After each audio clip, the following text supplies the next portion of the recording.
Ever notice how ads always pop up at the worst moments? When the killer's identity is about to be revealed. During that perfect meditation flow.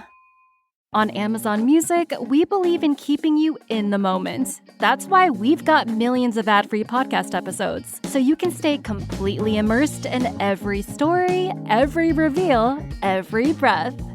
Download the Amazon Music app and start listening to your favorite podcasts ad-free, included with Prime.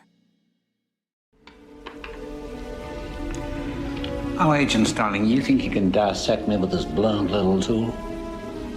No. I thought that your knowledge... You're so ambitious, aren't you? Do you know what you look like to me with your good bag and your cheap shoes? You look like a rube.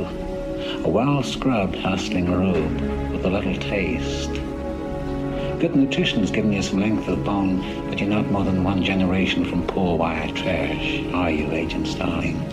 And that accent you've tried so desperately to shed, pure West Virginia. What does your father do? Is he a coal miner? Does he stink of the land? You know how quickly the boys found you, all those tedious, sticky fumblings in the backseats of cars, while you could only dream of getting out, getting anywhere, getting all the way to the end of the line. You see a lot, Doctor? When are you strong enough to point that high-powered perception at yourself? What about it? Why don't you look at yourself and write down what you see? Maybe you're afraid to.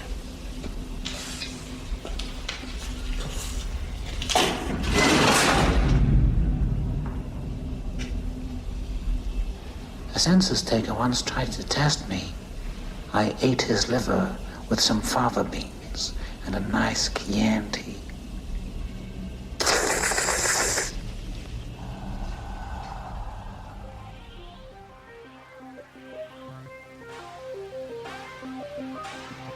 Put the fucking lotion in the basket!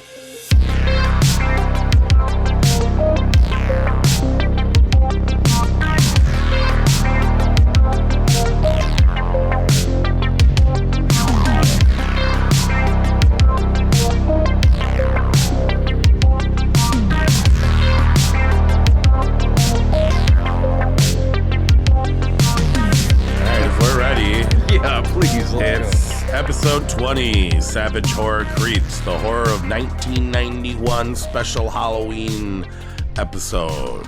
Oh, yeah. All right, so happy Halloween. Yeah. This is hopefully going to be out on Halloween, or... It will be out on Halloween Day for you guys to enjoy. So everybody's probably listening to us while they're putting their makeup on, while they're doing their things. And they're going to go trick-or-treating, and they're going to go do a whole bunch of fun stuff. And Halloween is the best time of the year. Absolutely. What do you normally do on Halloween? I don't have a lot of friends. Do you take Ray out or anything? Yeah, no, I go trick-or-treating. She's finally old enough. I don't know. She wants to go with friends, too. Oh, yeah. So I'm going to go trick-or-treating. I always watch horror movies. I always eat a bunch of candy. I always get outside, no matter how cold it is. And I watch horror movies. Yeah. What are your go-to horror movies? Do you have any? Like Halloween. Okay. Halloween, Night of the Demons, and Trick or Treat, and nice. Yep. Yeah, and then there's others. I try and pack in so many different horror movies. I mean, I put them in the background. This year, I know there's a Joe Bob Halloween special that I have to watch that finally got put up. And they did Demons 2 and All Hallows Eve. Terrifier might be a new Halloween go-to, too. That's a pretty good Halloween movie. That would be a good one. I'd prefer to watch the second one, I think. Oh, yeah, that's what I meant. Yeah. Oh, okay. Okay. Halloween, right? Yeah. My go-tos are Halloween 1, 2, and 3. Yeah. Monster Squad and Hocus Pocus. Always gotta watch Hocus Pocus. I already watched that. And then Trick or Treat is actually... They announced number 2 is happening. Really? Next year, I think. Yeah, so both Trick or Treats I end up watching each year. The heavy metal one? The heavy metal one, which that is really good. That's from the 80s or something. That's Trick or Treat, and then Trick or Treat. Yeah, just I the wasn't R. watching that. Yeah, those actually, I might as well start counting those because I feel like I watch them every year for like the last 5-6 years. into what we've been watching in horror news. I just watched Cobweb. Oh, you did? Yeah, which I watched a this Halloween too. night thing.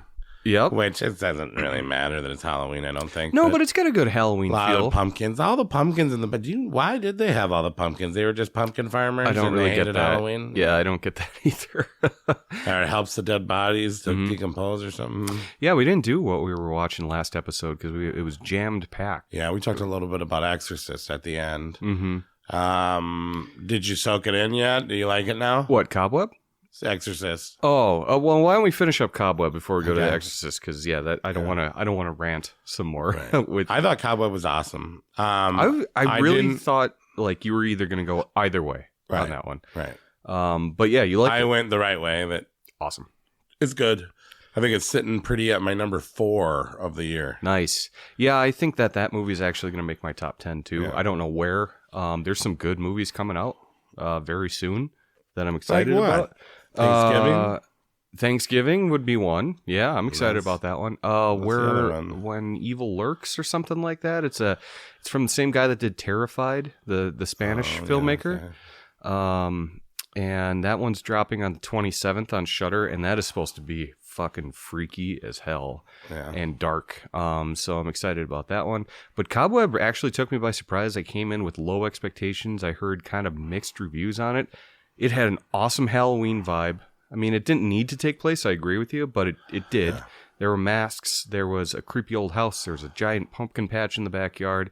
It had some really creepy stuff. How about Halloween could make any movie a little bit better? I think so. I do. And the actor and actresses, it's got Anthony Starr from The Boys. Got Homelander. Homelander, yep. From Who The sucked Boys. again. He's so easy to hate. It's got... I don't think I'll ever like him in the movie. Oh, well, he does such a good job at playing an asshole. Yeah, though, well, right? I think he might be a real asshole. He might be, yeah. It's got Lizzie Kaplan from who's Janice from Mean Girls. Yeah, that girl that looks exactly like my cousin. I just can't get over it every time I watch her. Oh, She really? looks exactly like my cousin. Yeah. But that girl also looks Cousin's hot, different then. from every angle. So, yeah, she's something about her. And then I forgot who the substitute teacher's name was too, but she's a somebody. She's an up. She's not a nobody. She's not a nobody. But good story. It takes a lot of twists and turns. I don't want to compare Reminded you too much to Coraline?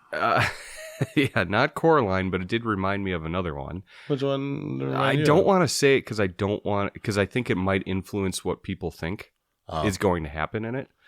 I thought it was like... But it did make last year's list, I'll tell you that one. Okay. I bet you know where I'm going with that one. But anyway, so it's lots of good twists and turns, some creepy fucking stuff in it. I watched it There's with some good Victoria, and scenes. she was like, Coraline, this is Coraline. This is Coraline. But... Yeah, I could see it a little bit, but yeah, that's it was surprisingly good. Watch it. Yeah, what did you end up giving it? Do you have a rating out of 5 yet or no? I think I got an 8 or a 9 out of 10. Okay. Yeah. I think I was bordering between a 3.5 and a 4, and I think I actually went 4 on it. So Yeah. Yeah, no, great It was a movie. good movie. With the good comes the bad. Let's talk about it. Exorcist, you slept on it. I still feel the same about it. I do too. So last episode, at the end, we did a little podcast break and went and saw it on opening night, Exorcist Believer, in the theaters, and then came back to finish the episode. And it's safe to say that it kind of took the energy out of us because that movie is not good.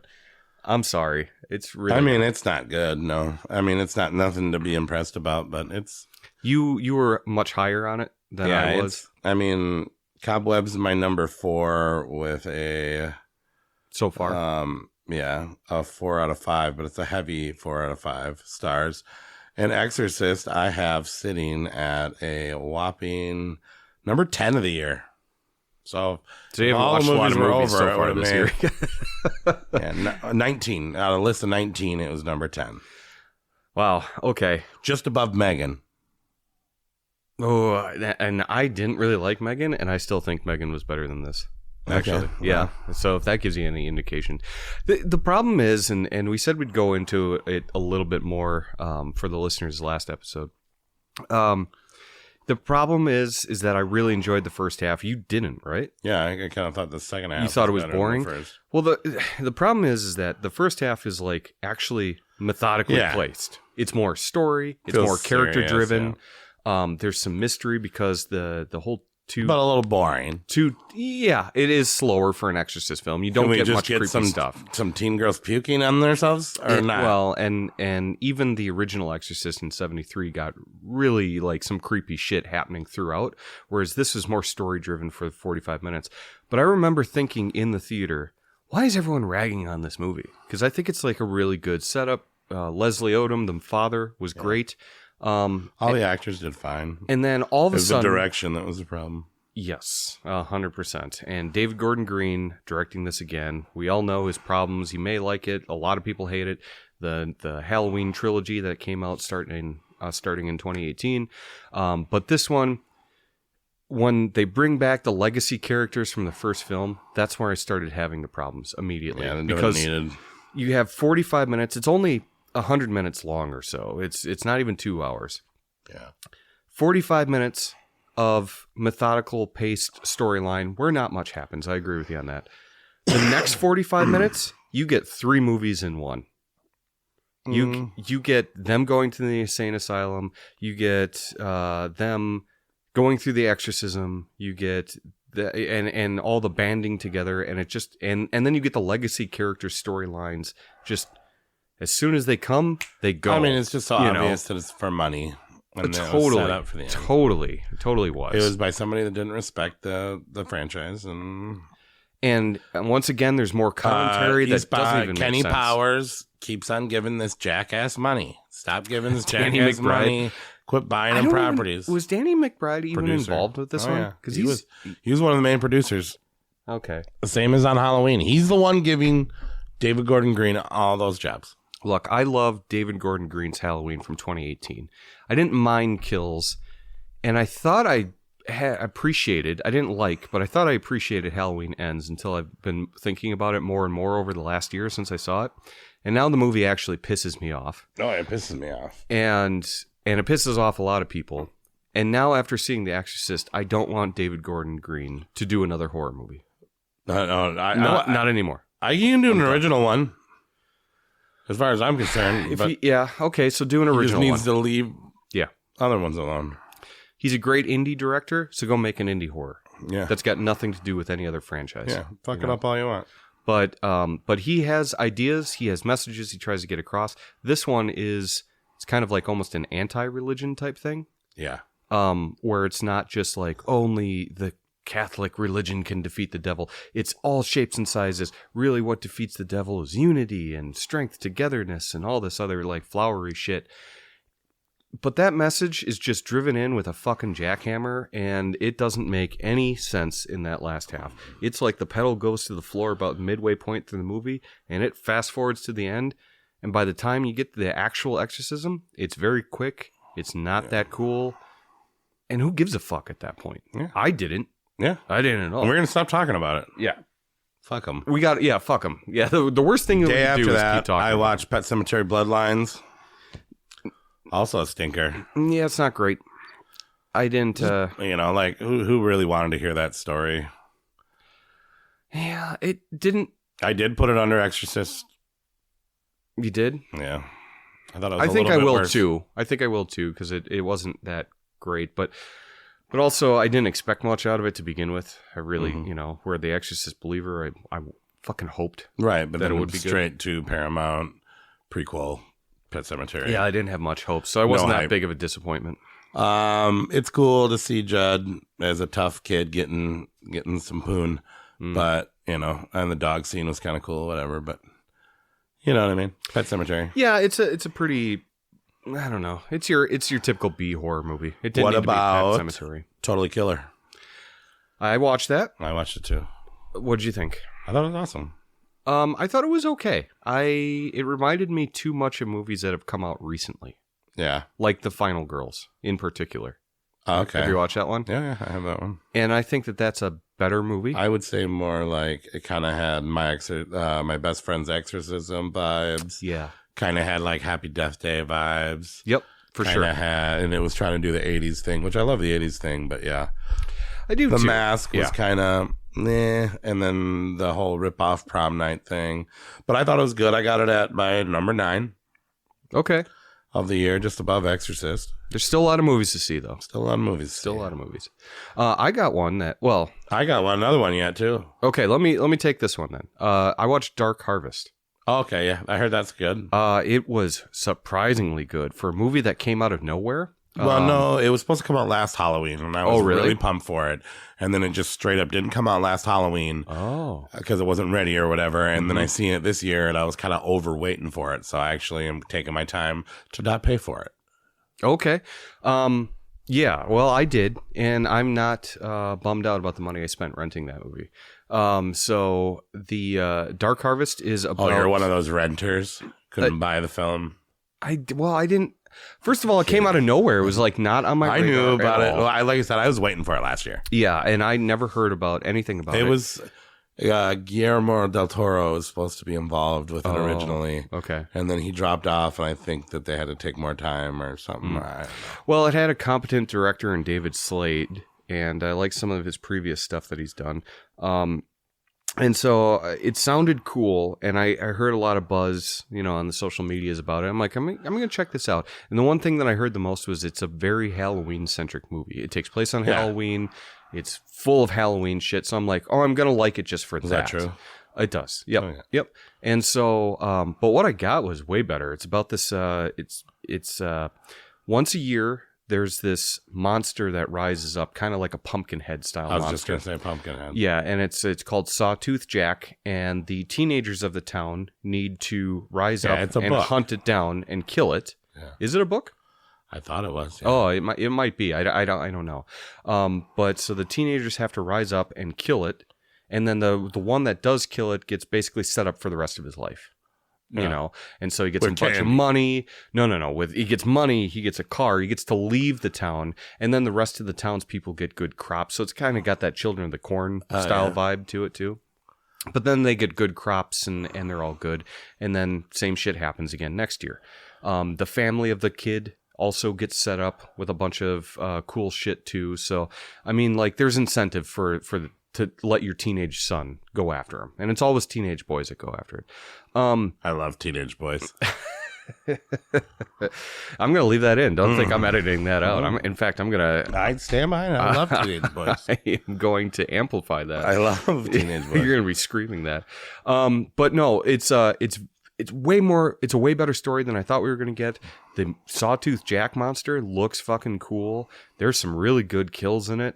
And it's actually a quality B movie that I could see a lot of people watching every year because it's got that Halloween vibe to it too. So it was a really fun movie. I would honestly that's up there too in my top 10 so far. Yeah. And I would give that probably a 4 out of 5 as well. Okay. Well, I watched Slaughterhouse.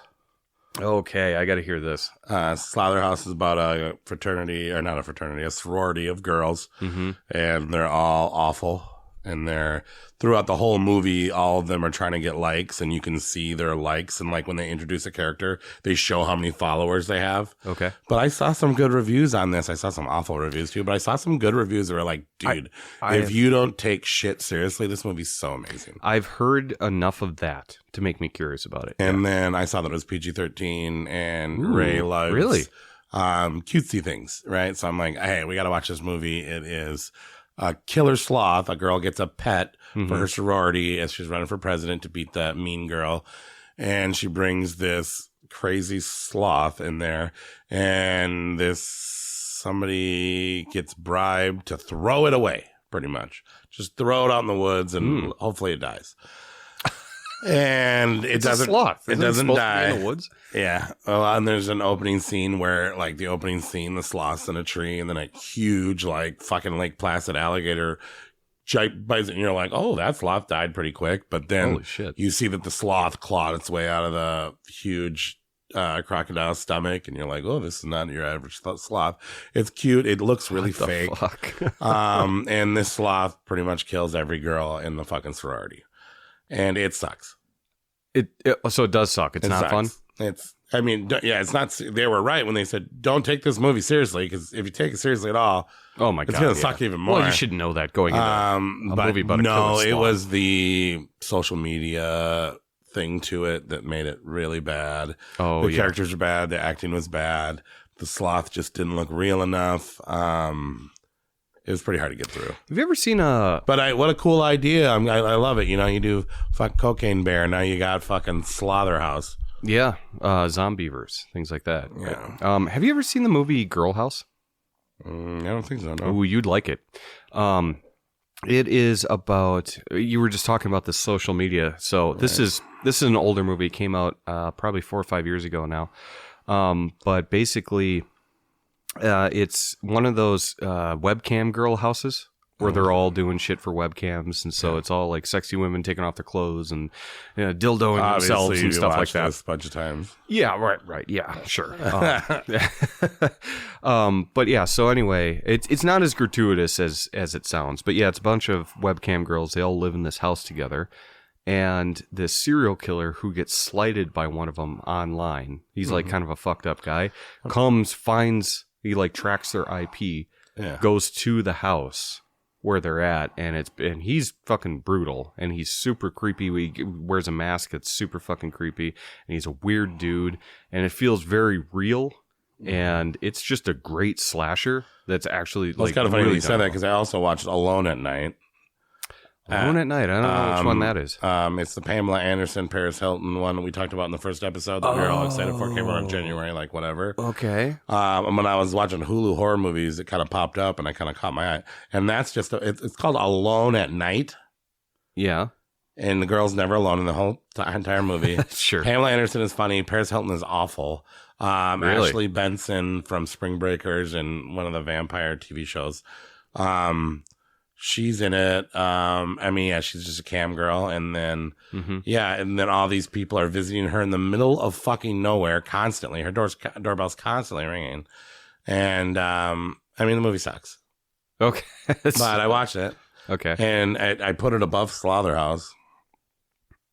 All right. What did you give Slaughterhouse, by the way? It's hard to say. Slaughterhouse. Slaughterhouse, but slaughter. Yeah. 2 out of 5. 2 by God stars out of 5. Okay. I'd probably get like a 3.5 out of 10. Okay. That's actually higher than what I thought it would be normally. But if I give it under 4, it really sucks if it's under 4. Are you consider yourself a generous grader? Yeah. I have not known you to be. Oh, really? I feel like I am. Wow. Okay. All right. I mean, to give a horror movie below a 4 on Internet Movie Database. Oh, on IMDb. Yeah. I was thinking out of 5 or something like that. I was like, holy shit. No. Yeah, I get you there. Yeah. And then, but yeah, I probably don't watch that movie. But funny thing, Chucky season 3. Have you started watching it? Oh yeah, it sucks so far. Oh really? Yeah. It's like each season's getting worse.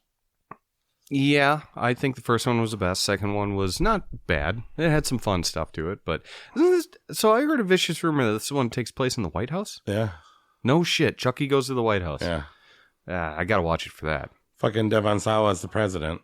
Of course he is. Well, Dad, uncle, now president. We know what's going to happen to him. He's going to die. Yeah. He's going to be in season 4 again. What the fuck? Yep. It's all right. The Chucky scenes are still all right. The gore is actually a step up. Really? But that whole side plot of the romance, the teen boy romance, it's like, give me some. You know what I mean? Oh, stop still to each other. Yep. And then give me some. I'm kidding. No, you've made it clear you love teen boys. I love teen boys. And then, but yeah, I'm hoping that picks up and gets a little bit better. Yeah. And then Goosebumps. How is it? I've yet to start that one too. It takes some liberties, like the haunted mask. Changed that a lot. Really? The dummy looks different. My daughter Slappy looks different. Oh, sure. I like the way they stringed it together, and Justin Long is actually pretty good in it. I don't love Justin Long. Okay. But now my daughter loves him. Yeah, I love him too. The effects are good job, Rick. For a Disney horror movie. It's not bad. Yeah, I'm enjoying it. I've been enjoying it more than Chucky 3. I'm excited to watch that and follow the House of Usher once November hits. Flanagan. Yep. So Chucky season 3, not good so far. Goosebumps, pretty decent, mid-grade. Yep. But what is amazing, Creepshow season 4. So I've watched the first season. Do I need to go back to that? The first season is one of the betters. Okay. And then there was a short season, and then there's another. I love them all, but I think this one, I mean, there's a couple of stinkers, but dude, this new season. Yeah, but there always is for an anthology. This new season, I love, dude. I really? love. I'm excited. Love. The biggest smiles I've gotten all week on this Halloween week have been from the Creepshow season. That's great. Season 4. Yeah, okay, so I'm going to add that to my list too, because I always have my personal Halloween watch list. And then between the podcast, I've just been watching movies nonstop. And so there's no time for TV in October. Right. So it's kind of like once I get to November, that's where it's due. I mean, it's 2 20-minute episodes. I mean, you can get a little bit in there. Yeah, I know. And in Creepshow, to be fair, that's on Shudder, right? Yeah. The first episode the first season I really enjoyed. Yeah. And I just never went back to it. For some reason. And there was a delay. I think there was a COVID delay in there. Yeah, and then they did a really short season. So it was just like one of those things where I just never went back to it. But I did enjoy what I saw. There's some big actors in here, and there is some interesting stories. And you never know how that horror. I mean, it's a lot of cliche horror stories. Yeah. With a weird twist to make them different. They're good. Okay. It's good, man. Okay. Yeah. All right. It's good. So right now it's Fall of the House of Usher, Creepshow, and then Goosebumps. Yeah. Like that's the order I'll be watching it. Yeah. Yeah. All right. I'm actually looking forward to November just to get to some of these things. It's nice to have like fucking good, exciting TV shows. It's going to get really cold before Halloween, by the way. Yeah, it is. And then we went and saw Goblin. Yeah, we did. So, I guess that is. I like Demons more now. Fuck yeah. And I really liked Demons before. And I like it even more now. So what Corey's referencing is if you guys have an opportunity to do this, please go do it.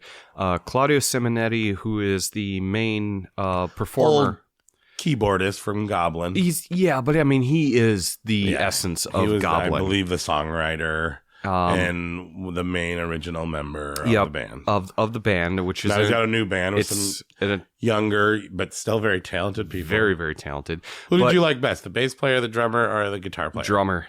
See, I like the guitar players the best, with his long hair and his awesome. Crazy licks. And I think Victoria liked the chick bass player. They're all very talented. So maybe next time we'll get backstage passes. We'll try to hook up with all of them. That would... I want to bang out Claudio Simonetti. Well, he can watch. Oh, you don't. Josie can go for him. I might just a goblin gang bang. If I see Josie and Claudio Simonetti in the same area, I'm gonna push her out of the way. Well, no, you should offer her as a sacrifice to him, and then rope-a-dope him.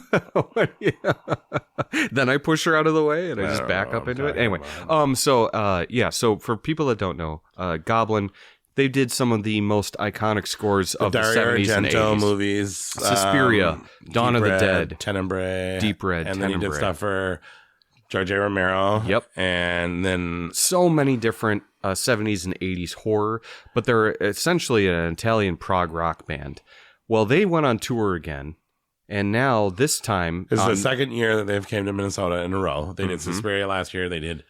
Demons this year. So what they do is they basically play Demons the movie with the dialogue. Yep. And then they play the score. They play the entire soundtrack for the entire movie. It has ruined me how I watch that movie from now on. Right. Because it was so fucking cool to have that soundtrack playing live as you're watching the movie. And then you get a second show right after that one. Yeah, of all their hits. Yeah, where they played not just a few hits.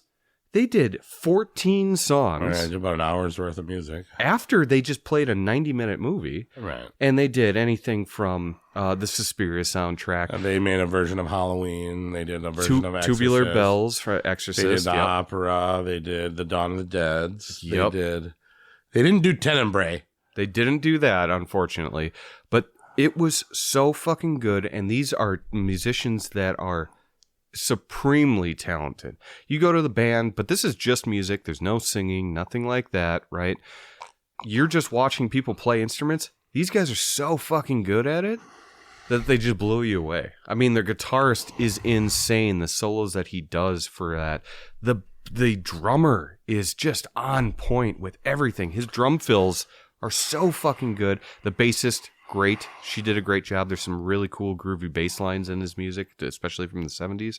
And then Claudio Simonetti. Any weird, piano, synthesizer, horror whatever. fans everywhere. Yeah. It was all right. It was fucking I got into cool. it with the merch lady, but... You seem to find a troubled experience wherever we go. Yeah. Yeah. Well, it says 2XL there. She says, come back. This is I on says, her. I'll be there the second that you told me to be here because I really want that. And I want this to work out for me. Yeah. I want this to work out for you. You give me specific directions. I follow directions. She was very clear. I'm a nice guy. She was very clear on what to do. And then you I did that. exactly what she said. And then she said, and then when I got down there, she goes, oh, shit. Yeah. Yeah, I didn't follow those directions I gave you. Oh, she fucked you over bad. Jeez, gosh darn it. I'm sorry that you did. I really appreciate you. Here's a different one. Yeah. And, but wait, I'll make it up to you with this flag. Hey, I've actually got this flag that nobody wants. Oh, so but it's it's free. the only one I got. No, $15. I can't believe she made you pay for it. That's so fucked up. She fucked you out of the shirt. And then made a sale. Yeah. And then he bought her stupid flag. I mean, the flag's cool. The flag's cool, but still. But yeah, other than Corey's mishap at the merch table, fucking awesome show. Yeah. And if they're playing in your local area, definitely go Troublemaker Anthony was there with us. Oh yeah, Dracula. He's been on the podcast a couple times before. Stinking up the whole theater. The demonic thrust. Yeah. He got me sick that day. Yeah, he got us both sick. And I apologize to listeners that way he sounded a little nasally. I'm this pretty time sure. around. But it was definitely him. Yeah, he was that sleep token, and then he took his little electric car and he drove through rampant through all sorts of disease and sickness, and he kisses every boy he can, and I heard he kisses butts. So it's the butt. sure it's the hot it was butt the kissing that gets you in trouble. thrust. The demonic thrust. I can say that because I have a gift for him later. Yes. Anyways, so that's what, that. And that's what we've been watching, huh? That's good. I think we've given a lot to the listeners tonight. Speaking of Goblin, Andy Patry was there. Yes. And he wrote us in a letter. Yeah, there you go. We actually have some listener emails this week. We didn't do it last week too, so we got to catch up. So we have 3 this week. One from Andy, listener and friend of the podcast. He says, "Hey, creeps, let's do a trauma episode or whatever. I'm game. I just want to hang out with you beautiful people." Very cool. But yeah, a trauma episode would be great. We both love trauma. You especially. You were the biggest trauma fan that I think I know. Really? Yeah, I think so. And I think love a lot trauma, of people but would say that about anybody that knows trauma. They're like, yeah. Yeah, I think so. And Is that because I like boobs? Among other things. No, I think I just like shocking. I like things that other people couldn't handle. And that would be a fun episode. And so that's a great suggestion. But he does put a little PS here. Oh, okay. One that I think takes a shot at you, and yeah. one that takes a shot at me. All right. In one line. This guy is so... Well, he's such is a silent writer. Yeah, he's such a silent assassin. He's a published writer. He's a published writer, and he figured out in one sentence 6 words to destroy both you and me. All right. First off, Skinamarink is great. So, maybe that's not you, but you haven't seen it yet. Yeah, I just own it. Right. You just own it and refuse to watch it because we're all doing it. But maybe Jim and Vanessa, other people that listen to the podcast that don't like it. Yeah. He says Skinamarink is great. Actually, he doesn't say great. He says Skinamarink is genius. Oh, yeah. Yeah, he does. I just showed Corey the email. I can believe that. And then he says, ... Victoria was right. Which takes like, are you fucking kidding me? Yeah. I've been championing this and taking shit for a while now. Victoria watches it. Victoria watches one right. out of the 1,000 that we have to watch. And she gets the credit. For and the all of a sudden, recommendation. Victoria and Skinamarink, both genius. Yeah. So, Trauma episode would be fun, and I agree with you, Andy. The Skinamarink is a genius movie, but not for everyone. Not for everyone. It is polarizing, and you people, before we go any further, should let us know what you guys think. So, if this is your first time listening to this podcast, there's many ways to get in touch with us and interact with us. We're on Instagram, we're on Facebook, we're on X at Savage Horror Creeps, and then lots of people. What we're reading tonight, the fan mail, they send that to savagehorrorcreeps@gmail.com. All right. Or send us a letter at Nate's house, which is 747 Clover Left Lane, apartment 17. Yeah, the house apartment. Just kidding. Anyway, so this one is from Podcast Familiar, and we actually had him featured on our Killer Cars episode, and this one is from Jacoby. And Jacoby, what a nice guy. We talked to him quite a bit offline, and he still takes time to How much he wrote? Yeah, right, yeah. And that's not like a code? That's not a code. I didn't need to cipher this. He does not work for the Illuminati. Jesus Christ. No, he actually gives a shit and enjoys us so much that he writes in to the podcast. And so he says, "Hello, Savage Horror Creeps. I haven't been emailing for a while, but Christine has been devouring all my spare time. For any fans who listen to the Cars That Kill episode, which I think is episode 17, and that is a good one, go check that out, I found my own Plymouth Fury. She's going to need lots of work, and she could be really tough. She sat for nearly 25 years waiting for me, but she fired right up and made an 800-mile drive home from Detroit. The spooky thing is, sometimes she only listens to me. She starts up when I ask her to, but when my knowledgeable brother tries, she's deader than a bunch of horny camp counselors on a midnight skinny dip in Camp Crystal Lake. Which brings me to my thoughts on episode 19, last week's episode, which premiered, or last episode 19, which premiered on Friday the 13th. What the heck? Jason Lives only made number 5. We did call him. We knew we were going to get some shit on this one in that episode. It's so fun. There's no boobs in it, dude. There's no boobs. It's so fun. Yes, it's not as scary, but it's one of the few Friday films to know what the series is. The series at that point, and still to this day, was Mad Libs without direction. Like, what is even continuity? It's true. It's bad continuity. I think I said it was the best script. The Friday the 13th movies are just fun junk food slasher movies. I completely agree. And part 6 is one that relishes it. I agree. Let's, sorry, we're going to have to edit this for time and stuff like that. But yeah. But he says, look, I'm just giving you shitters a hard time, which is some more Christine dialogue there. Yeah. Funny story. I like to catch up on the podcast while this isn't...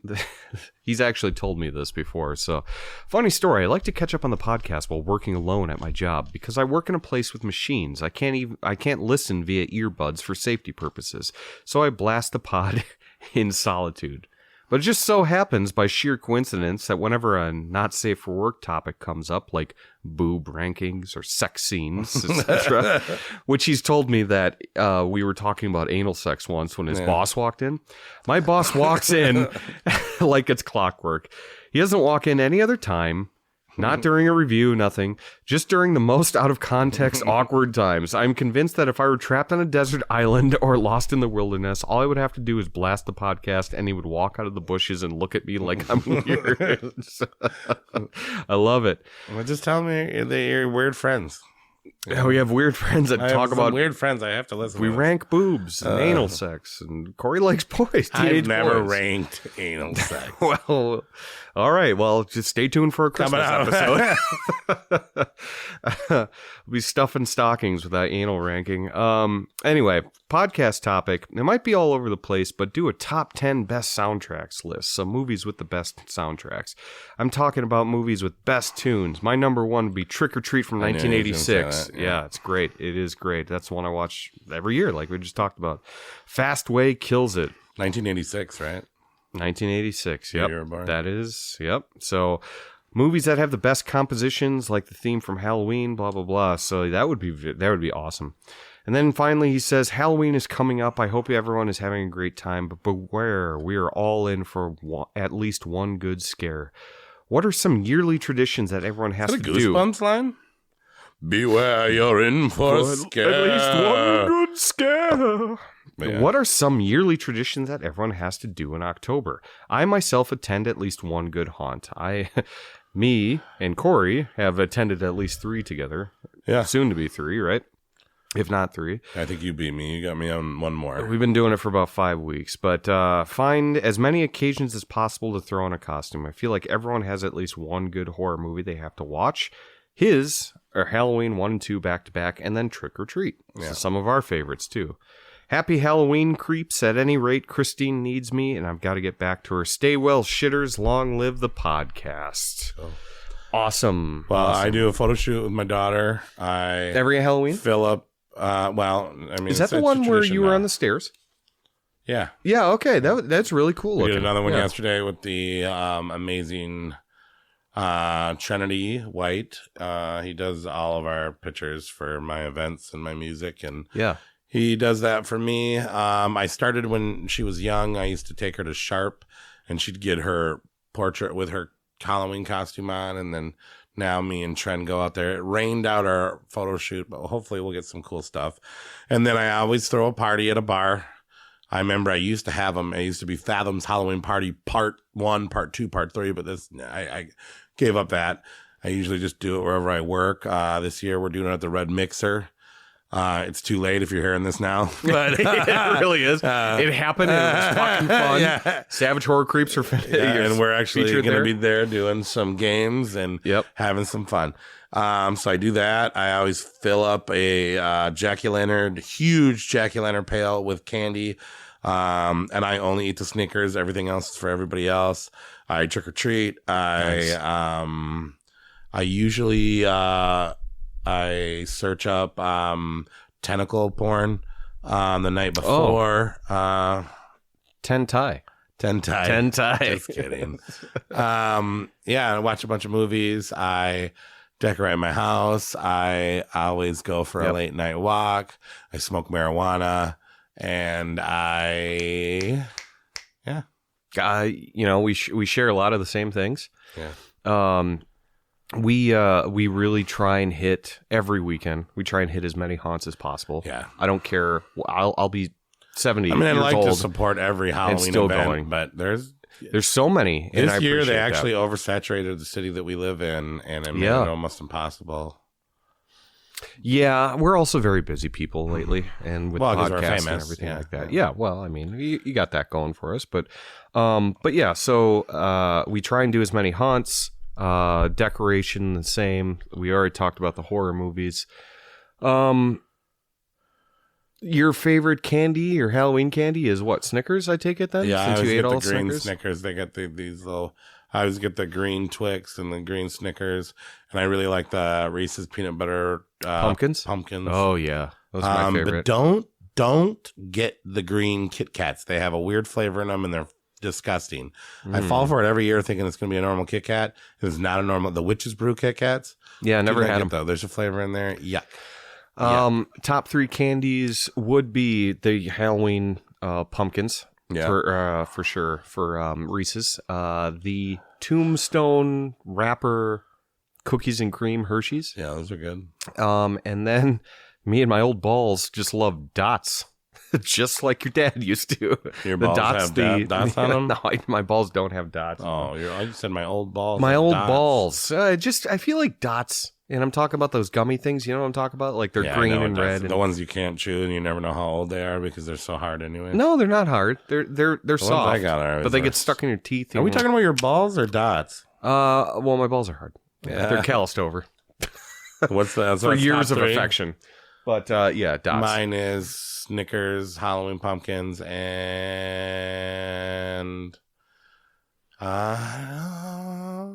probably, I don't know, probably like Smarties or something. Smarties are good. Yeah, I mean, sure. I like gummies of any kind. Yeah. like gummies of any kind. Yeah, those are good. Gummies are good. We have one more email tonight, and this is a special one, actually. Okay. And believe it or not, there's some listeners out there that are probably just like, these fucking amateur hour bitches, you know? But nobody listens if they don't already know, right? Right. But actually, we do have some listeners that are not in this country, America, that we listen to. And Martin from Brazil has emailed in this week, and very, very cool. Thank you for taking the time to do this. And Martin goes on, and I apologize if your name is Martine or something like extravagant like that too. But we're just going to go with Martin. So he goes, hello, Savage Horror Creeps. Hello, Corey, Victoria, Josette. Anthony gets a shout out because he's been on it twice, right? So, and Nate and whoever I don't know the name of and participates in the podcast. How are you guys doing? Now I will say, and just so Martin doesn't get upset with me, this guy, this is his email, right? Yeah, it's long. The man took a extraordinary amount of time to write an email to us, which we are very appreciative of. Right. And so I don't want to think, just because we didn't read it word from word, don't think that we're doing that. We make very long podcasts, way too long podcasts that thank you for listening. But, I'm just going to trim it up a little bit. So basically he goes on to say, I have listened to Savage Horror Creeps since March when I discovered your episode about Universal Monsters on Spotify. Yes, Spotify, iTunes, anywhere you get a podcast. I long for a media outlet that could introduce me and bring me more into contact with the kind of movie that I find extremely entertaining and the horror spectacle. Yeah, now, this man is a very smart man, as you'll figure out as I keep reading. He definitely knows how to spell horror, and he used the old bit of horror. Yeah, horror. The horror. Horrah. Yeah. Love it. Horror. I was raised in Michigan for 5 years, but was born in blah, blah, blah. Don't need to give out his personal information. But I was, and have lived in Brazil since 2007. I'm finishing college. I major in communication and multimedia. For my final college project, I made a documentary about a gated community in my neighborhood called Alphaville, which is in Sao Paulo, Brazil. And he includes a link on that, which I'll post in the show notes just for people to educate themselves on this, because this is actually fascinating. But really what it is this this community that has walled itself off in the city from the lower rent people and just made like almost you've seen the movie Land of the Dead, right? Mm-hmm. They made a super mecha city that keeps out the zombies, which are quote unquote the more lower income people.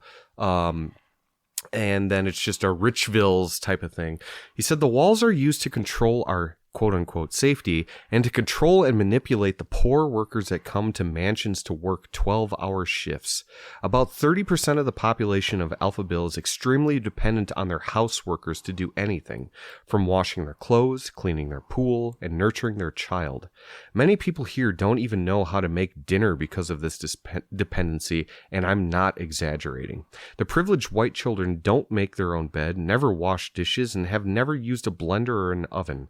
The heads of families here are just like characters of those trash horror movies like Sleepaway Camp or Society. Good picks for this. All the lights of every mansion go out by 10 o'clock at night, and the eerie silence beheads the evening, and we have no nightlife or places for young people to hang out. Places like Alphaville are built by the rich Brazilians to distance and isolate themselves from their own country because of fear and disgust for being marginalized. If it wasn't for my friends and the ability to go to each other's houses to watch movies, there would be nothing to do. I say all of this because the horror theme is evident and all around me. I crave for validation that a place that I live in like this is dystopic and there is a pre-apocalyptic society forming. Mm-hmm. These 80s horror movies, isn't that crazy that they built up walls to just keep out the pores, for lack of a better way to say it? I lock doors in my corridors. That's totally different. You're just protecting your stuff, but, it's not, but that's just from anyone. But this is like actual keep people out of that community, that area. These are rich ghettos actually forming to keep out and wall up put big, extravagant walls up. Protecting yourself from the middle class. From the middle and the poors. And like, that's just crazy to me. That's absolutely crazy to me. Doesn't sound that bad. And this wasn't like something that's not that bad. Whatever. Well, I'm just saying, like, you know, I'd watch movies all day with my little, but yeah. I'm not saying, okay, yeah, all right. You know, but you know what I'm saying. I get what you're saying. At least you got movies, man. You know what I'm saying? Yeah, and I don't know if what class he's in, right? But yeah, I mean, it sounds like it's brutal. You know, it's very isolated from the rest of the world.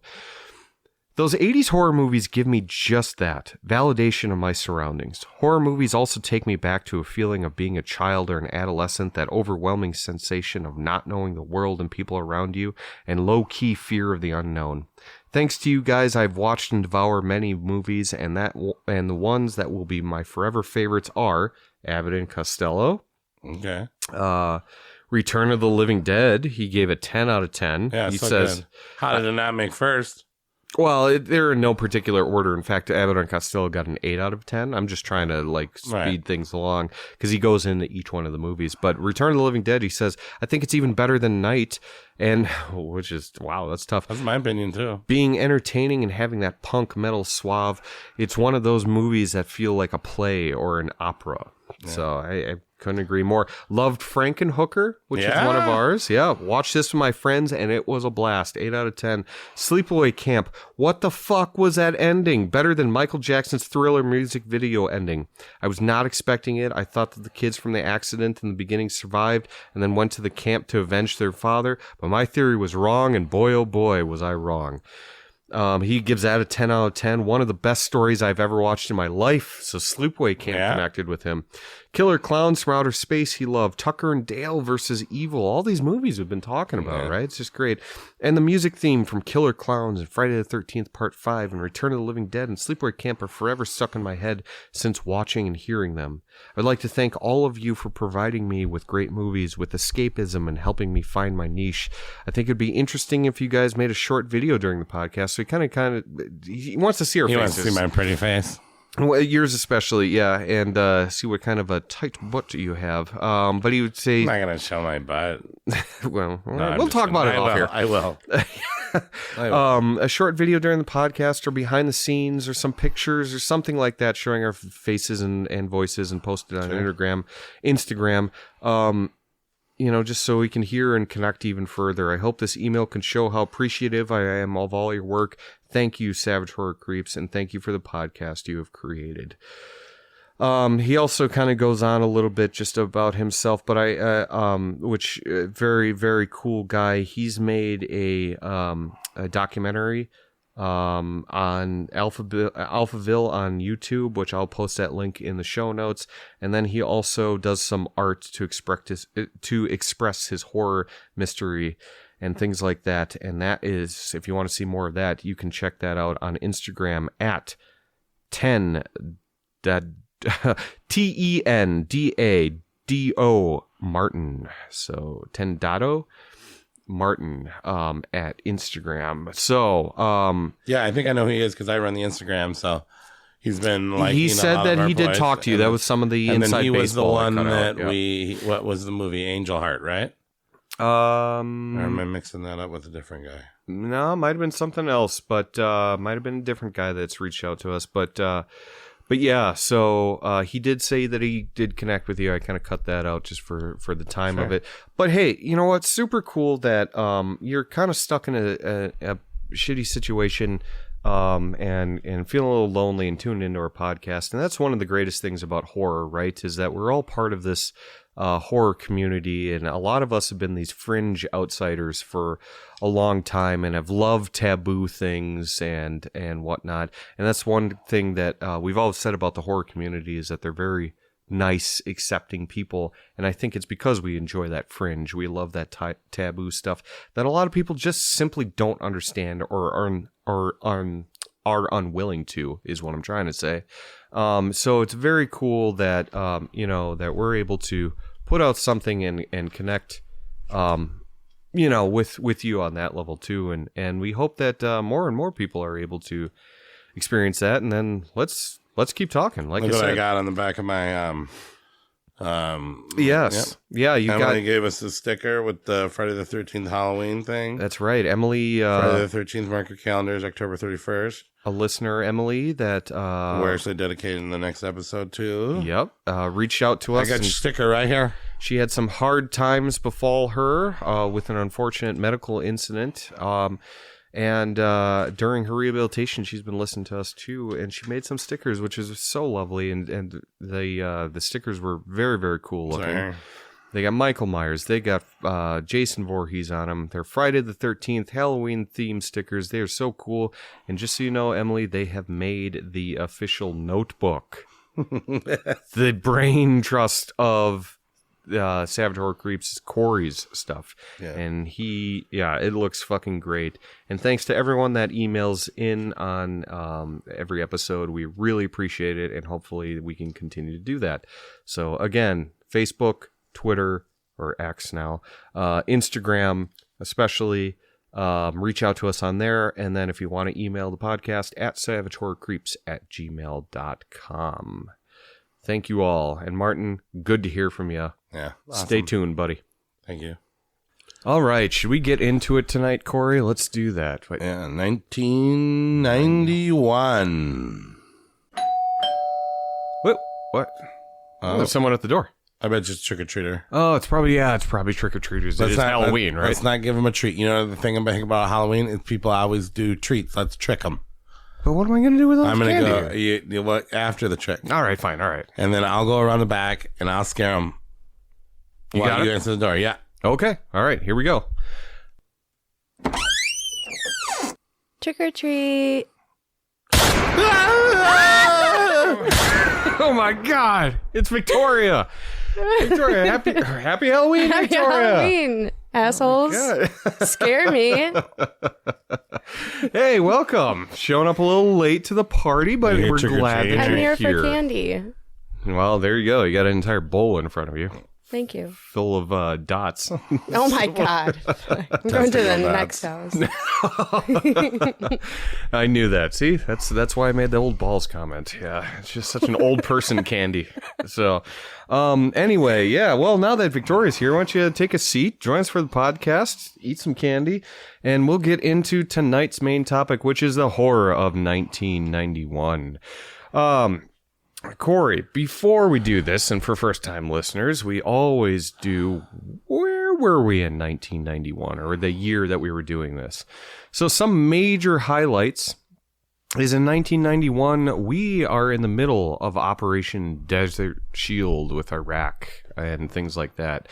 We are actually storming Saudi Arabia and leading attacks on Iraq. This is We are, U.S. Oh, yeah. Yep.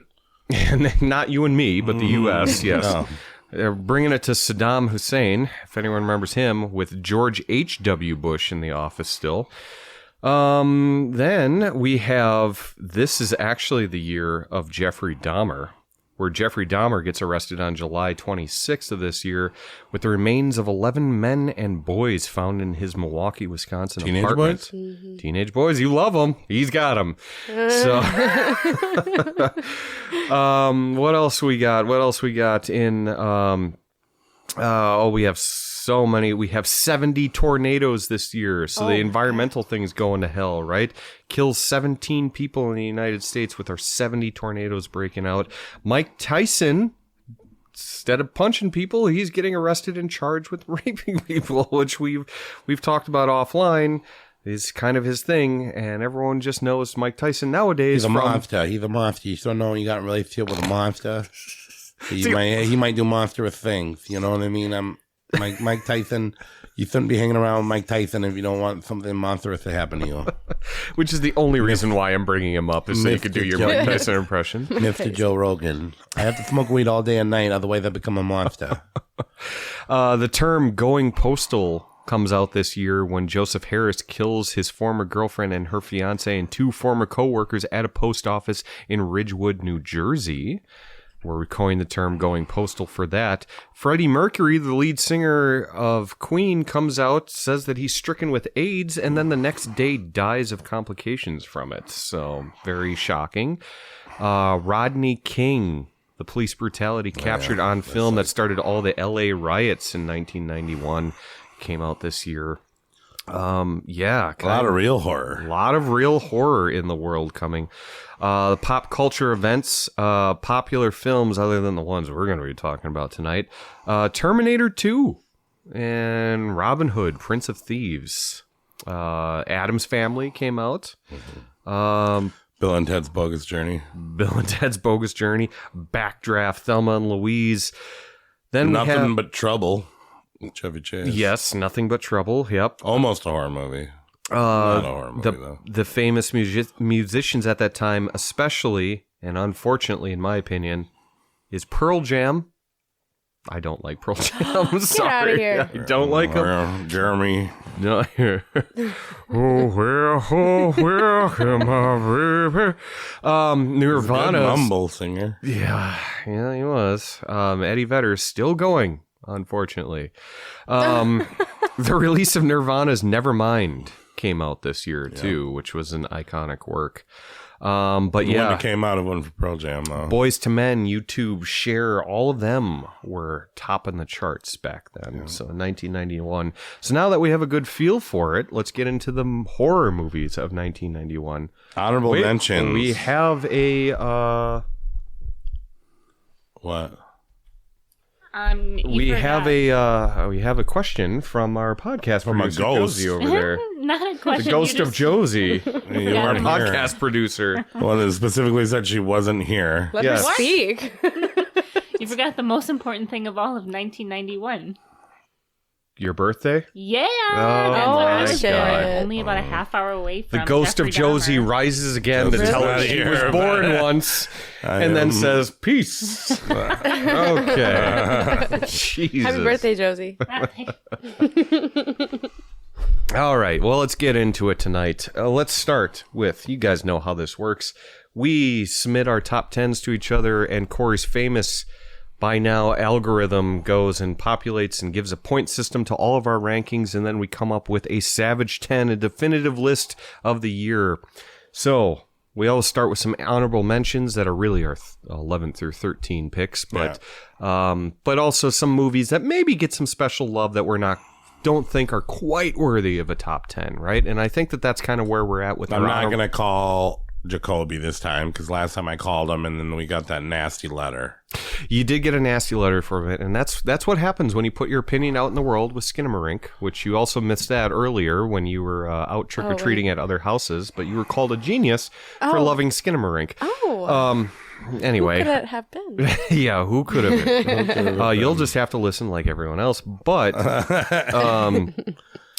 I think what he's trying to say is he thought of Skinner. He's the one that likes Skinamarink, not you. Yeah. No, Nate's the one that was the Thank you. I'm going to take that. I need that tonight. yeah, actually. he was like, Skinamarink's awesome. And I was like, I guess I'll watch it. Nate is But anyway. the true Skinamarink. He is the dink for the Skinamarink. Skinamarink Yes. dink. All right. But getting to our first honorable mention But yeah, tonight. the reason why I said Jacoby is I gave this one a couple extra points because Jacoby loves this movie so much, and whether or not it's a horror movie or not, he said it was his top 5 of all time. Wow, that's crazy. So That's when I went awesome. into though. I kinda rewatching like this that. I movie as an respect older, that.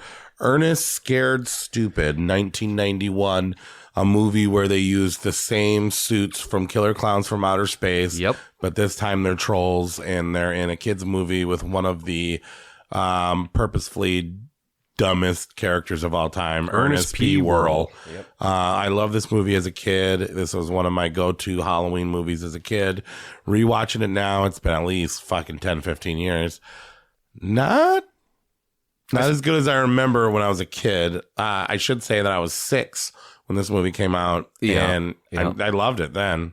Now, not so much, but nice try. I maybe don't watch it every Halloween, but I nearly watch it almost every Halloween. I've watched it already this year, and it's the nostalgia. I don't think it holds up that well, but it's definitely the nostalgia. Got the kid from Kindergarten Cop in it. Yep. And then another kid. And then another kid on top of that kid. A lot of teenage boys. Oh yeah, but no, it's a family film that I think is okay to put this, because we mentioned that Addams Family is arranged in this year, right? And that does not make any of our lists this tonight, because that is a true family film in that one. It's a darker, weird, could be a horror film. I mean, there's thing. Murder. Is there murder? Maybe there's some murder in it, but it's very family centric. Whereas monsters in it. Ernest P. Worrell is very family centric, but the trolls in this movie are goopy and gross, and they're actually could be frightening to younger viewers, because now they don't make scary monsters in family films anymore. They pull the punches, whereas now this troll in this film is fuck ugly, and he's scary. You have nightmares about it? I could see like a little kid, like a little 6-year-old having it. Did you have any problems with that? You have nightmares about it. I don't have it. I mean, I was subjected to Nothing things. scares me. Yeah. I sound pretty scared.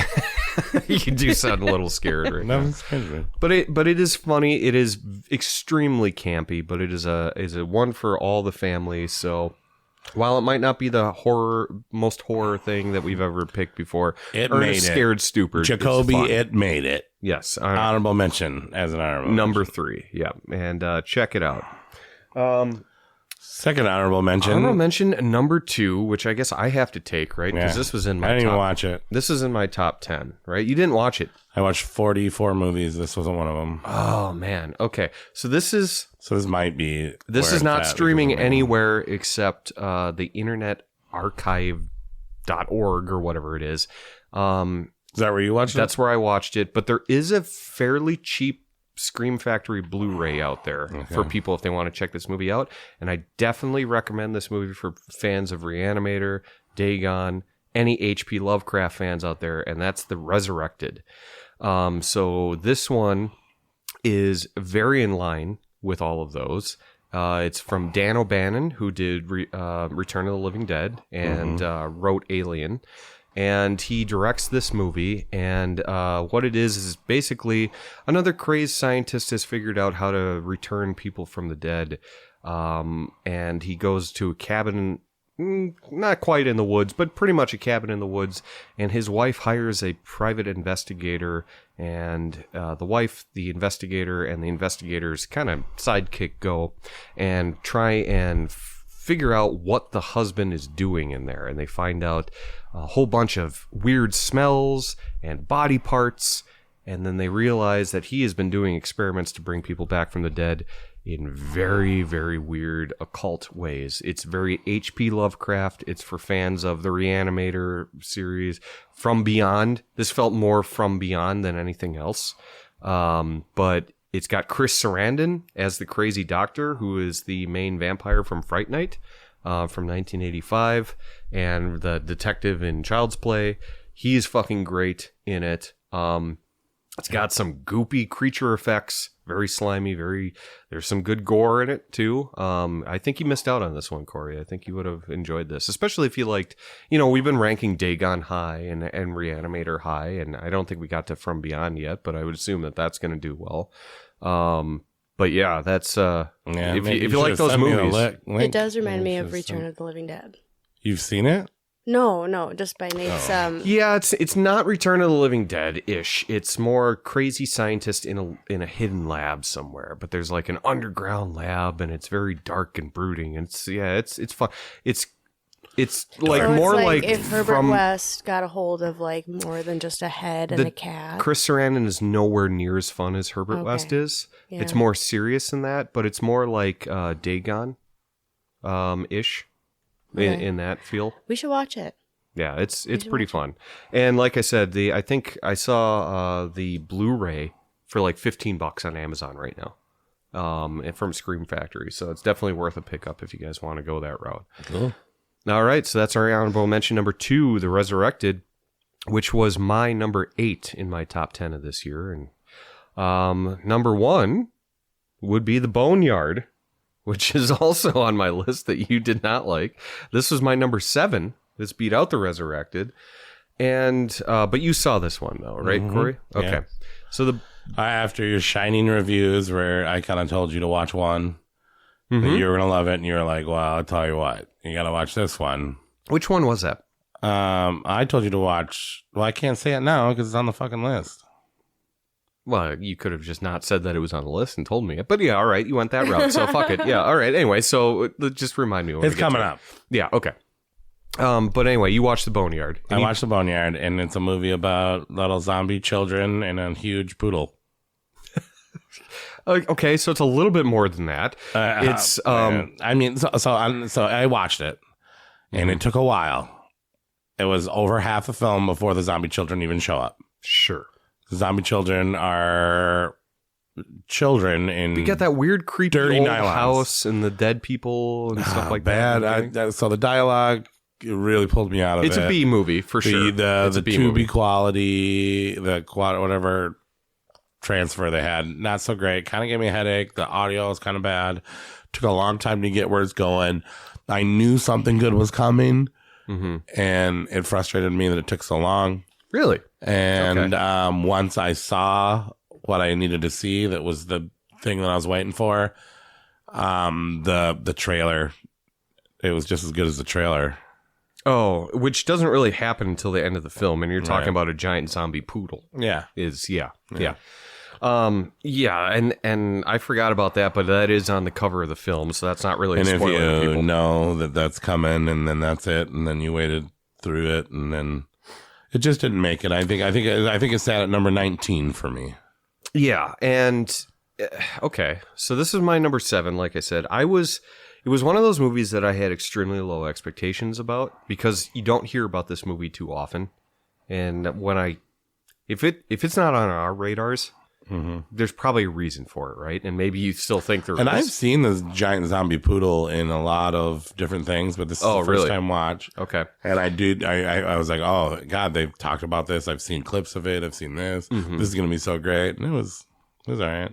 So, so what it is basically a burned out psychic and her her cop pal and his partner are basically investigating these child murders or child disappearances and stuff like that, and they find a bunch of dead kids, and they end up in a coroner's building, office building. It's pretty much the entire building, and all of a sudden these zombie children start coming to life, and it's it seemed like they were like waking up. And so all of a sudden it becomes like this Night of the Living Dead type of situation too, where you've got a coroner, 2 detectives, 2 coroners, the psychic, all battling these zombie children. And then if they infect these other people, then they turn into these grotesque monsters. Yeah. You get a crazy zombie poodle.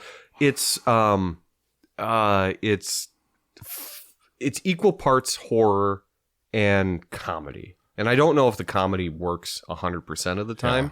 It's not meant to be taken so seriously, but there's some good. But they're kind of serious with their conversations. They are very serious with it though too, but it's a total straight B movie that has some really good, fun creature effects in it. I thought it was like way better. Did you than think the zombie children looked good? I did. They kind of reminded me of those like little pygmy shrinking. But you could kind of like see the. A little bit, yeah. You could see the costumes. Yeah. But I mean, what's her face? That old actress, Phyllis Diller. Yeah. Her name is Miss Poopinplots. So, I mean, you know, obviously there's but some... She also annoyed me in the film.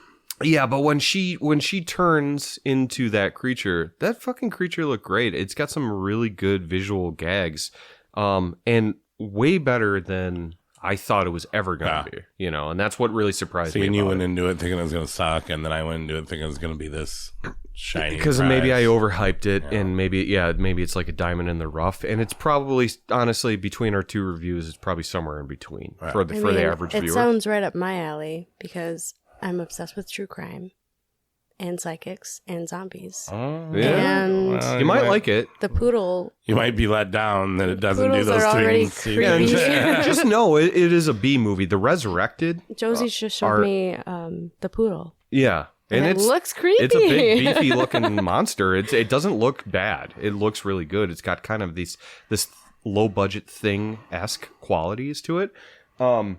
But The Resurrected is a great... Yes, I'm watching that one. The Resurrected is a great movie that actually is done with a budget, and it looks great. Yeah. And it's totally professionally done. This is very much a B movie, The Boneyard, but for what you're getting on that shoestring budget, I mean, it looks pretty fucking good.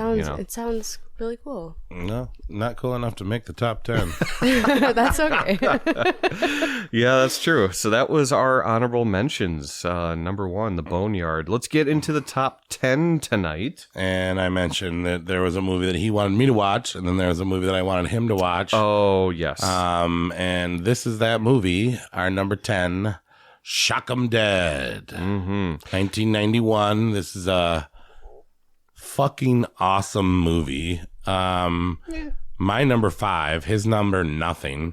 It's a story about a guy that works at a pizza place, and he gets the opportunity to try out for a band that are going to be opening up for another band. Yeah. The band is funny. They're kind of stuck between the 90s and the 80s. The singer is like Femi, I'm a Virgin Girl thing, and they got kind of like a metal thing The going opening on. song is fucking hilarious. Yeah. So good.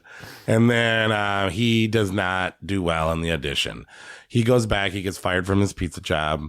But as he's walking home in his sadness, and when he meets a voodoo woman who gives him the opportunity to trade his soul for anything that he might want. And he wants to be the greatest guitar player in the world, and have all the things that come with it, which is women, money, guitars, fashion, good looks, everything. This happens. This works. There's a little bit of a drawback, as there always is when you sell your soul to something. Yep. He becomes Angel Martin, the greatest guitar player to ever live, pretty much. He gets in the band. He takes over the band. He can play a guitar with 2 sides at the same time, even though it's just a mirror effect. Yeah, it's a double guitar. He can't eat food. The biggest drawback is he can't eat food. And the chicks that live with him are like ugly. He can in the eat mirror. souls, though. Oh, that's he okay. can eat souls. Tracy Lords is in this film, who is famous for doing adult cinema before she was 18 and nobody knowing. But now she's old enough, and she actually plays a pretty cool character.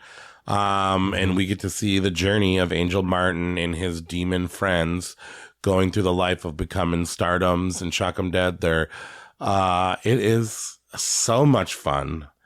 It was hard to find a good copy. I had to watch a VHS quality on YouTube. Yeah, I don't think with it's the audio not being there. It's not released anywhere, so you will have to watch this on YouTube. This is one of the most underrated movies of all time. It is so much fun. It's not like a shiny pearl or anything, but if I was cooking, I didn't even think about cooking food because I was too busy just enjoying myself. I popped it in. Once I started it, I was smiling from beginning to end. It sounds awesome. Shock 'em Dead, man. Who doesn't like a movie about a guy selling his soul for rock and roll, and it kind of working out, but it kind of not, you know what I mean? Right here. So why didn't you like? I'm surprised you didn't like it. All right. So how close is this to making your list? I would say I probably would have put it at like 15, 16. Yeah. Like, yeah, it's not that far out of the honorable mentions. It is fun. Here's the problem that I have. First of all, just so the listeners know, it's a shot on video film.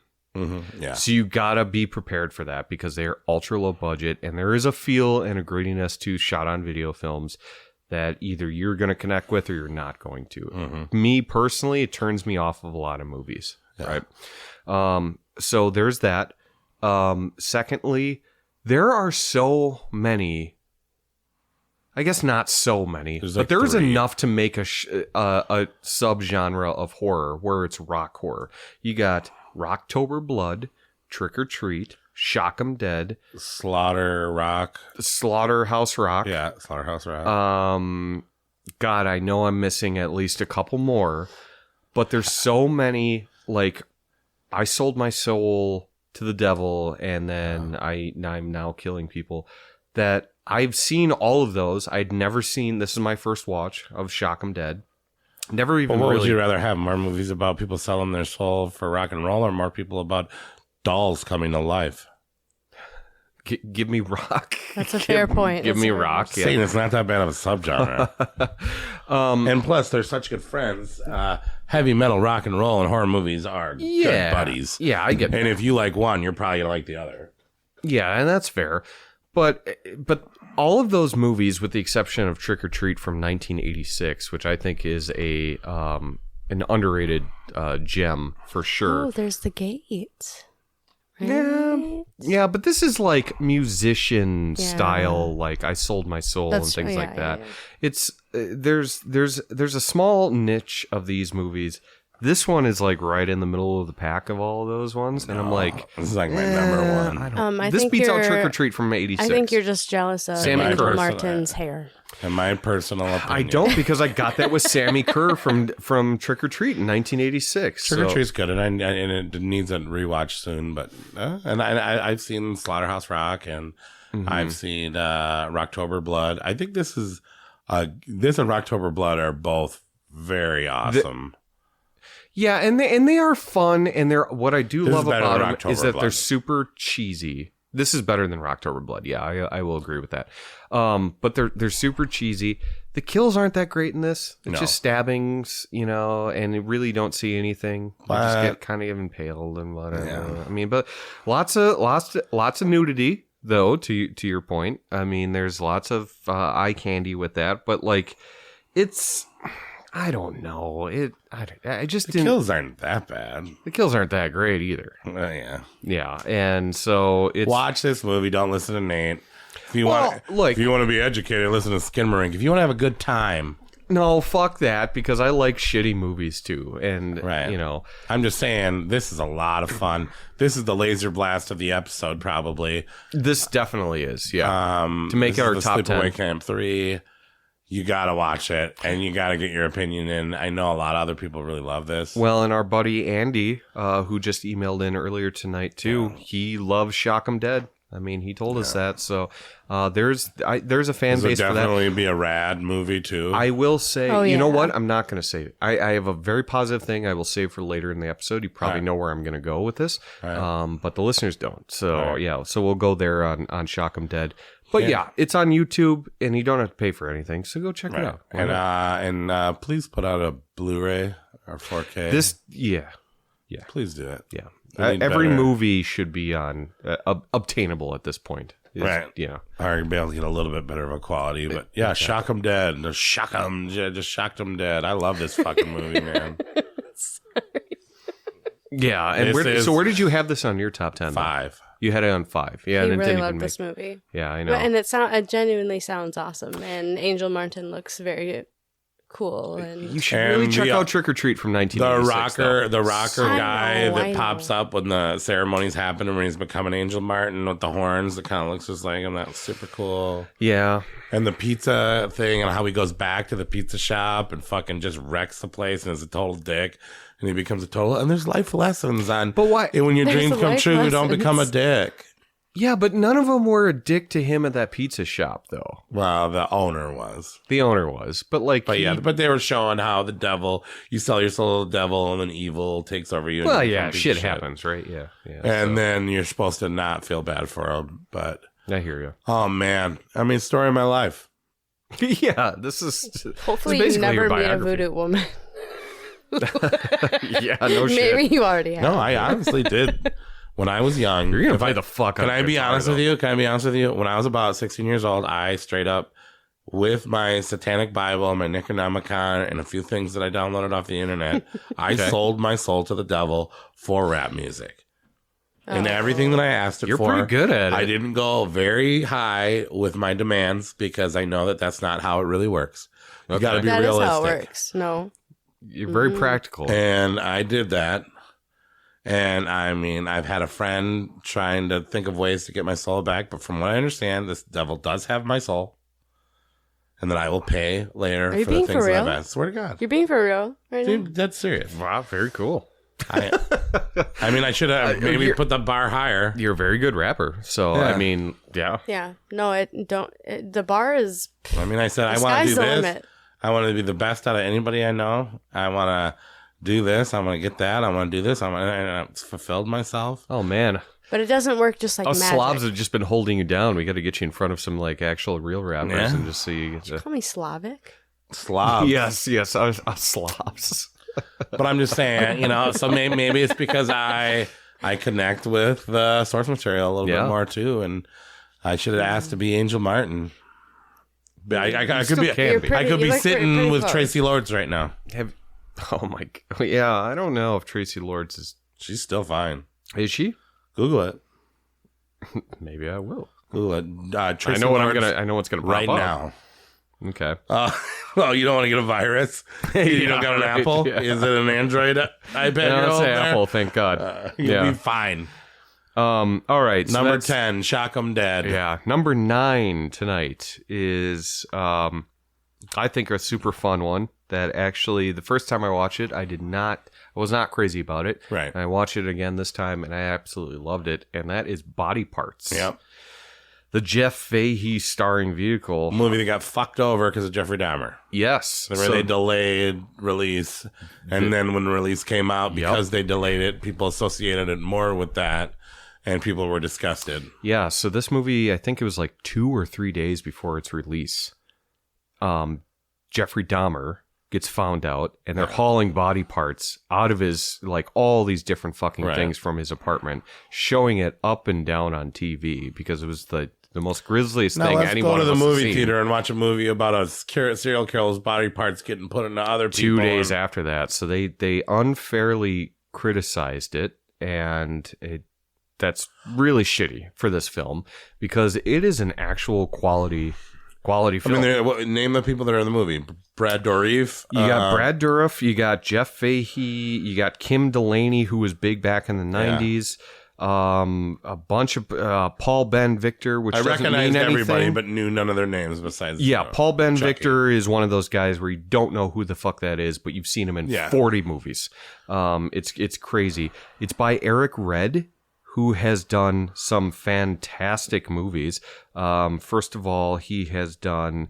He wrote the screenplay for The Hitcher. Oh yeah. He did Near Dark. He wrote the screenplay for Near Dark. He also did Bad Moon, which I think is an underrated werewolf movie. So he's got some good horror chops, and he does this one. And this is the first time he really gets to direct a film. And this was a screenplay that was bouncing around in Hollywood because no one knew how to film it, and he figured out a way to do it. And it is super fun. So it's basically about a guy that loses his arm in a car accident.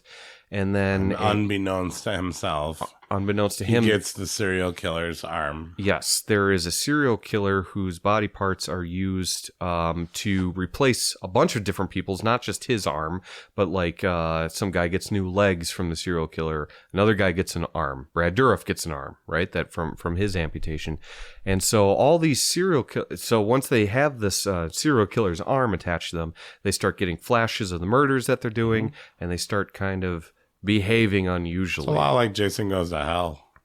It's got some vibes of that. Much better movie. Same year. No, not the same year. But like Brad Dourif is a painter in the film, and he gets the serial killer's arm, and then all of a sudden he's able to paint these like crazy, messed up, violent paintings.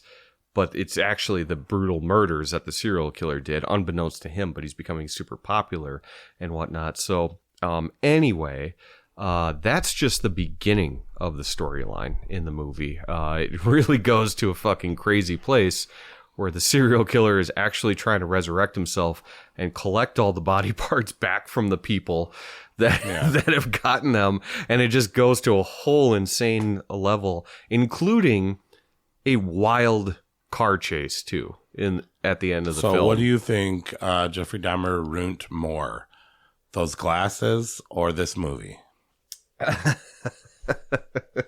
You can't even wear those glasses anymore. Those big ass glasses? I don't know. And now you Our can't podcast producer can either. So oh shit. Those aren't Jeffrey Dahmer glasses. They're not. They're very stylish. Anyway, but yeah, it's a fun like sci-fi thriller, and then it just goes into crazy horror territory at the end. It's quite dated though, kind of, right? It is a little dated with the sci-fi aspect of it all, but like Jeff Fahey gives a great performance. There's some really good gore in it. really just kind of a wacky stuff. It's almost like it's almost like Silence of the Lambs meets Reanimator almost, it's kind of like it's a weird type of thing. So, oh my God. It's nowhere it's nowhere near as good as those two movies, but if you like those movies, you'll see exactly what I'm talking about with it. And, it's definitely one to be checked out. Where'd you have this on your list? Body Parts. You had it pretty high, right? No. It was in your top 10. I didn't actually watch it in full. I watched a whole bunch of it jumped off of AMC literally like the day, 3 days ago. So I actually went on YouTube and watched recap reviews and things about it and learned more about the film than actually watching it from beginning to end. I have the gist. But yeah, I did watch it until I realized that it was on our list and that you liked it. So I also kind of fucked you over on this one too. But you did, because this is my number 5. But I don't know. I think you'd like it if you ever watch it. And I will say that this and Shock 'Em Dead tied in score. And then we had to go to a tiebreaker, and Body Parts won the tiebreaker. Okay, that's fair, because there were some ones that were higher up on my list that made the honorable mentions, right? Yeah. So I appreciate that. So this one is actually streaming on Freevee, which you can kind of get through Prime Video right now. Oh, it's not anymore? It's not anymore. As of like 3 days ago, it's off. Okay, well, I think the Shout Factory Blu-ray is still out there, and I would recommend picking that up. It was streaming like literally everywhere 5 days ago. Okay. And it's gone. That sucks. But yeah, great movie. Body Parts at number 9.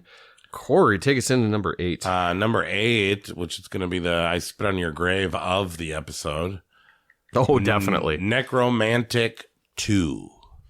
Necromantic. And if you're not familiar with Necromantic, these are films about people that have sex with corpses. Opening scene, digging up a grave, gross looking corpse. Real slimy, real decayed. A relatively good-looking woman making out with a corpse, playing with his little hard mummified penis. Yeah. Yep. She takes it home. She puts it around. She does some cool stuff with it. Nothing too graphic. Cool stuff with it. She puts it around. She puts it around the house. So she's really into plants and she's really into corpses. She's a female nurse that digs up a body because she's a necrophiliac, and she's like trying to have sex with it, but also kind of start this weird relationship. Is it like so it's just the penis? No, it's the whole body. She steals the whole body. But all right, let me get back into it. So, and then the movie kind of goes more into like a Buffalo 66 drama about a guy that voices pornos, and he meets this nurse. Yep. And they get in a real relationship. So she's got to say, okay, fuck it, I got to get rid of this corpse. I want to have a real relationship. I really care about this guy. So she chops off the head. Well, do you know why that you're covering up the lead thing too, which is important to the plot of the story? She gets rid of the corpse because she can't have an orgasm with the dead guy. She tries hard for at least 10 minutes in the film. She gets rid of the corpse, but she keeps the head. So she's pissed off. Keeps the head because, hey, she went to all this work. I mean, you can't just throw up in that body. So she keeps the head. And she's going through a relationship, trying to have sexual conduct with this. She's got a bunch of chick friends, where those, I suppose they're all other nurses as well. Yeah. So they go through this relationship, and you watch this romance, this budding romance happen. And it's like a solid on-screen romance. Yeah. Like it's actually feels like real notebook level romance. And then, but later on, she's hanging out with her girlfriends, drinking wine, watching a seal get chopped up into pieces. A real animal autopsy. It's what girls do. I get it. But and then she's got the head on the thing, and everybody's kind of looking at the head. And the guy comes back after maybe a little bit of a fight, and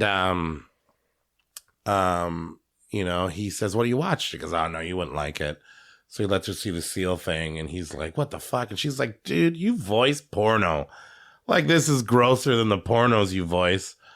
And then I guess. And after the romance, after the grossingly shock opening, beginning, there's going to be spoilers here, folks. There's going to be spoilers. Just go into it. Okay, Who gives so a shit? this is her boyfriend. This is her boyfriend. They've started a full-on relationship. And now she's starting to be honest about some of the things she's into. She really likes plants and she really likes corpses. She really likes watching seals get cut up into pieces and the insides of the thing. It's a really gross scene. Well, it's a real medical autopsy of a seal, and they show it way too much in the film. And I'm spoiling probably awards and things, but so she's having sex with her boyfriend, and they're not getting along. She's upset with him because he doesn't really agree with the things that she loves. They're having sex. Mid having sex, she chops off the guy's head, ties a string around his dick, takes the corpse head, puts it in place of her boyfriend's thing, and has sex to orgasm. And it's the most glorious, horrific, beautiful ending and maybe 90s history. Yeah. Very nice. That's the movie, honestly. I mean, like from start to finish, that's the whole movie. It is a German, you can't say expressionist, but it kind of is. It's a German horror film. If anyone's seen Necromantic 1, I mean, you know what you're kind of getting into with this one. This one's a little... Spelled Nekromantik. I almost asked if it was Italian. No, not Italian. It's German. Okay. What's so interesting about this movie is that you actually end up caring about their relationship. Oh, yeah. So when it's a good romance film in the mix of... The final scene... Yeah, because really the most shocking parts are like in the beginning. My chin was at the ground at the end because everybody warned me about how amazing the end is. Yeah, and I kind of knew what was coming too because it's kind of legendary, right? Yeah. These films in the horror circles they're kind of legendary. The hardest part that I had was the beginning of the film where she's really trying to have sex with that corpse and he's so slimy. Yeah. And she's kissing him and like slime is coming off his lips. And the snot and the decomposing. And it just goes on for so long, you know, and the whole grinding. Well, and she's a relatively attractive woman. She's a very pretty lady, yeah. And she's really going to town trying to get to orgasm on a corpse. And it's very hard to watch. Then there's the seal stuff, which I fast forwarded. Which you couldn't do it. I don't like animal cruelty in films. I don't like the Italian cannibal film. Every Italian cannibal film has I was warned. This is a first time watch for me, and I was warned about how. And I was like, this better not be the ending. And then I got the ending. But I think the buildup of the autopsy, the real footage. Autopsy of the dead seal. You could fast forward that. It doesn't matter. Is it a seal that's alive that gets killed? Or is it a seal that's already dead? Did you watch the whole thing? I believe... Was it alive? I believe it might have been. Okay, yeah, I fast forwarded it because I knew it was coming. See, I used to be... This is very off topic. You said cut up seals? No, so I've been sea dogs? Vegetarian like my whole life, pretty much. And I took environmental science, I took veterinary science, I was very like science, animal, whatever, in school.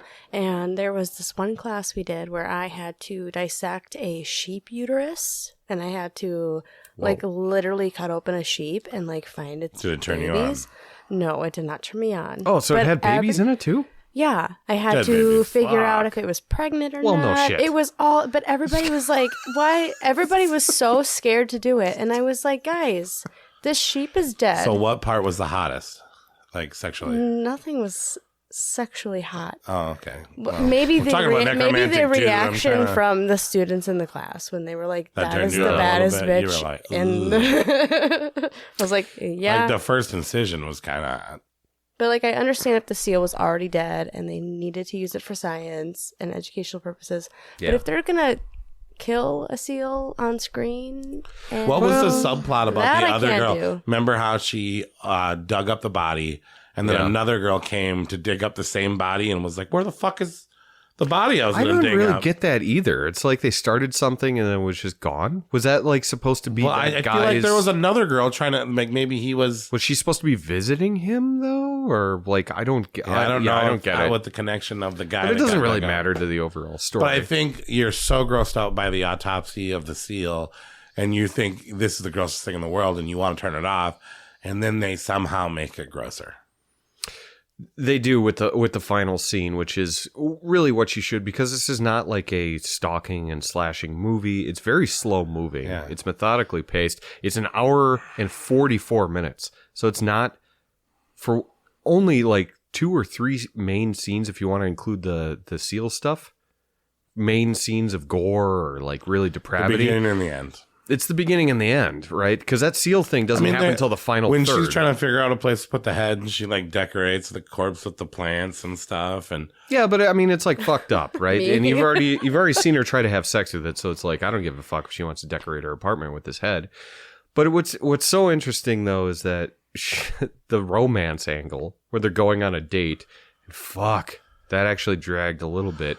You see the whole date. Well, and we never open them, up on the going actual to the fair and shit like that. That I like. The romance. Romance. Is good too. Well, it pulls you, like but my even favorite, before- so- It pulls you in. Even before she digs up the dead body, there's the scene of the guy dying. And remember, he stabs himself while he's jerking off.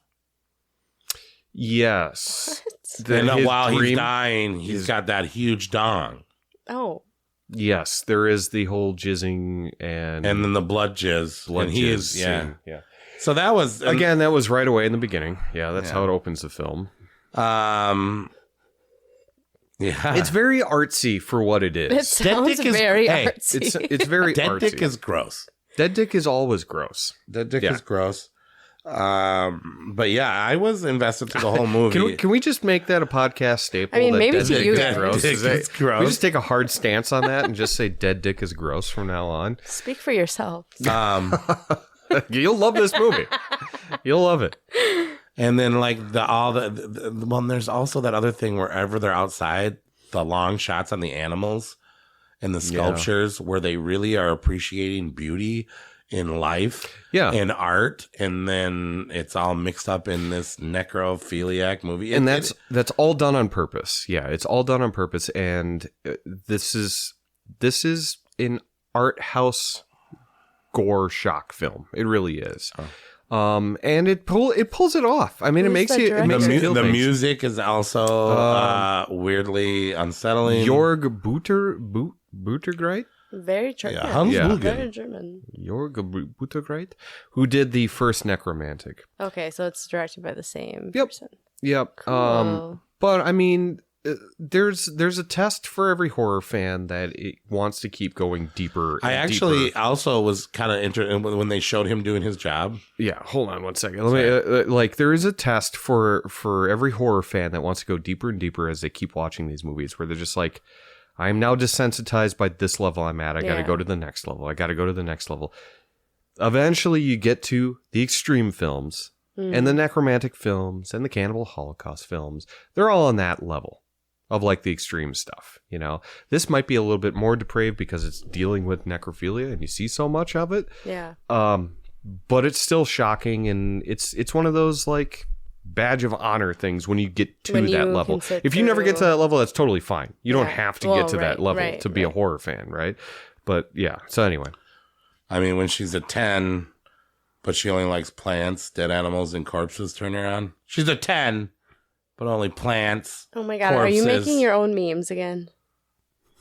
When she's a 10, but my the only thing God. that gets her off is plants, corpses, and dead animals. Leave us alone. I'm just kidding. You know what I mean? Nobody likes dead bodies or dead animals. no. The porn dubbing is entertaining though too. How they keep on making them do it again, and they're showing like the process of these two people just sitting there, and they're like, and then how he was like, Yeah, doing the sounds of it. Yeah. oh, this is for Jacoby's work. Yeah, His boss is gonna come in. Jacoby's work. Yeah. Yeah. What are you listening to? Just butt stuff, sir. Yeah, but again, you know, that's where this film takes it. Is that it takes it to that also level. shot on video too, right? Was it, or maybe a weird film? Yeah, I don't. No, I think it was actually shot on film. But like, that's the thing is like you talk about the porn thing, right? We've seen movies that deal with like porn effects. You don't actually see the porn. You see the porn in this film. Yeah. You don't actually, you know, there's things that have dabbled in this, but this one goes and makes sure. I mean, to this show isn't you like all don't get in this movie trying to like get frisky though, because it's not like it's not like hot. It's not. I mean, look, I'm not going to yuck your yum if you like to get down. If you like to get down with Necromantic 2, but like, not for me. Not gonna throw it on in front of a fireplace. It's a good way to check. Watch this movie, and if it does something for you, you might be a necrophiliac if you like. If you get this is on, doing it for you. Yeah, there's gratuitous dead people. But dead sex dick scenes. is gross. Dead dick is gross. A dying dick, not as bad though. That whole stabbing and that Johnson, that opening scene.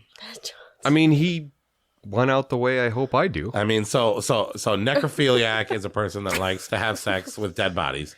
What is a person that gets turned on by themselves dying? There must be a different name. A necromaniac. Maybe a necromaniac because that's what he did. He killed himself, and it turned him on so bad that he just jacked off until he died, and blood was squirting out of his penis. So that kind of like falls into. You okay, Josie?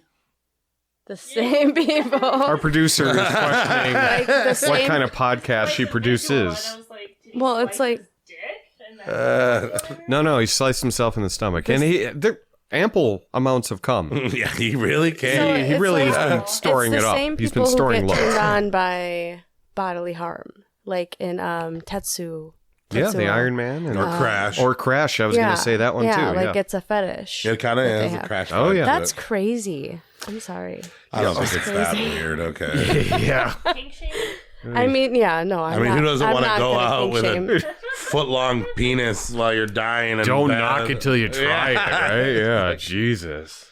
Number 8, Necromantic 2. The only way, don't even listen to us. Just, you got to watch it to know what the fuck happened. Yeah, or if anything that we said doesn't sound like your cup of tea, don't watch it. Yeah. Number 7. Yes. Popcorn. Does this movie take place on Halloween? I thought it did. Yeah, because everyone's in costumes outside and stuff. Yeah. First of all, Popcorn would have been the coolest party in the fucking world. Oh my God. So we just saw Demons at live with the score, and it's a movie about people watching a movie, and the movie goes down. Well, this movie's about a movie marathon, 3 old movies being made. And not only are these people going to watch the movie and drink and party, and is there a reggae concert in the middle of it? Yep. But they're shocking. They're stinking people out. If something bad happens in the movie, they get it. We get some really cool characters. We got dudes in cages. We got props. We got secret film movies. We got Dee Wallace. I mean, you like her more than I do. You like her more than I do. I know. You didn't even meet her at the most recent Comic-Con. I was with 2 feet away from her. Okay. I eye contacted with her, and she wanted me to buy her autograph, and I said, you know what? You stood up Dee Wallace? I stood her up. I don't remember that. She looked me. Yeah, that was. I lost. You big time Dee Wallace. I was with Anthony, and that was when I found the R.L. Stein book. That's E.T.'s mom. You whore. So that's when you big time That's Dee when Wallace? you left me to browse at knickknacks. You were looking at weird stuff for too long. Oh my god. Necromantic shit? No. Anyway. Go on. I found the actual dead dick from Necromantic 2, and I bidded on it, and I didn't get it. And Dee Wallace was like, what a shame. You could have my autograph instead. Next best thing from dead dick is Dee Wallace. I disagree. Anyway. Popcorn. This is a crazy cool art. I've seen it a few times. Great art, yeah. Also another underrated film. But yeah, very 80s. Like I said, you think it's underrated? I don't think it gets the credit it deserves. Do you? I think it gets too much credit. Oh, you do? I do. Interesting. Even though I put it in my top 10. Don't get me wrong. But it's kind of a weird. It's a comedy horror. Yeah. It's tongue in cheek with everything that it does, and it's about this. The horror isn't what gets me, and the comedy isn't what gets me. It's the atmosphere and that's what sells it for me. Yes, the whole watching 3 movies, a triple feature. The movies are cool. The settings are cool.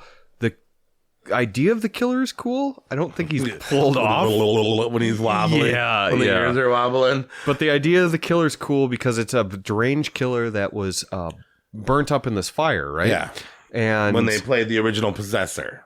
Yes. And so there was a screening where a fire caught or broke out in a movie knows screening. Because of Inglourious Bastards that film starts on fire pretty easily. Yes. And so it starts up at this theater, burns the killer, and everyone's presumed dead until this. And there's a triple feature getting shown at this movie theater where the killer, who now uses masks he has to the disguise ability his to face. make latex masks of anyone. So he can pretty look much. like anybody. Yes. He's like the dark man of horror, essentially. Mm-hmm. He can just pretend to be anyone, and he kills people left and right, but in like these kind of like weird comedic ways. I wasn't 100% on board with him, like the mosquito death. I thought that was a great one. Okay. Well, I mean, sure, to each their own, but the atmosphere is so fun. Okay, you're watching a killer mosquito movie, and they bring a real mosquito to scare everyone in the movie theater. Mm-hmm. That's a great idea. Yeah, and that's you're what's playing so fun about a stinky gas movie, and they put a stinky gas in the room. Everybody thinks it's totally going back to the William Castle films in the 50s and 60s. An electrocuted movie, and they actually shock your seats. Make everybody sign a waiver just in case you get scared to death. Yeah, so it's like a 4D triple feature experience. Hey, if you come in here, you might die. Sign this, and if you want to go see the movie. On Halloween, with everyone in costumes and everyone having a good time, it's super high energy, and that's what bleeds out from the movie, is that it's a very high energy movie. I mean, that's what I want Salvatore Creep parties to be like. Well, that would be cool. We just got to get a theater. We do need to rent a theater or just buy stop one. Hanging out in bars. And yeah. I mean, there's so many sitting around right now. We could probably That's true. That's a good point. Shit. I'm going to have to edit this out. This is trademarked. Motherfuckers. Yeah. This is Martin in Brazil is coming back. Yeah.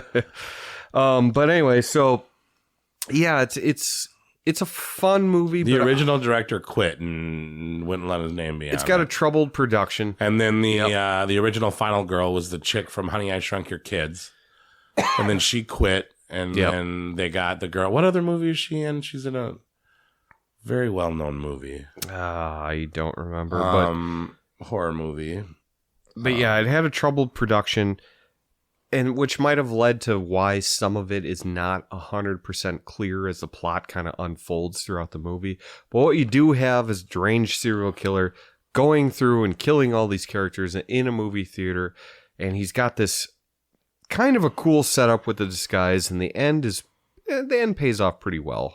The killer looks really good when he doesn't have his mask on, I think. But the killer is lacking a little bit. Yeah. But I thought the Possessor movie that they played before they got the party going was pretty funny. The real movies are actually very cool that they're actually playing throughout the films.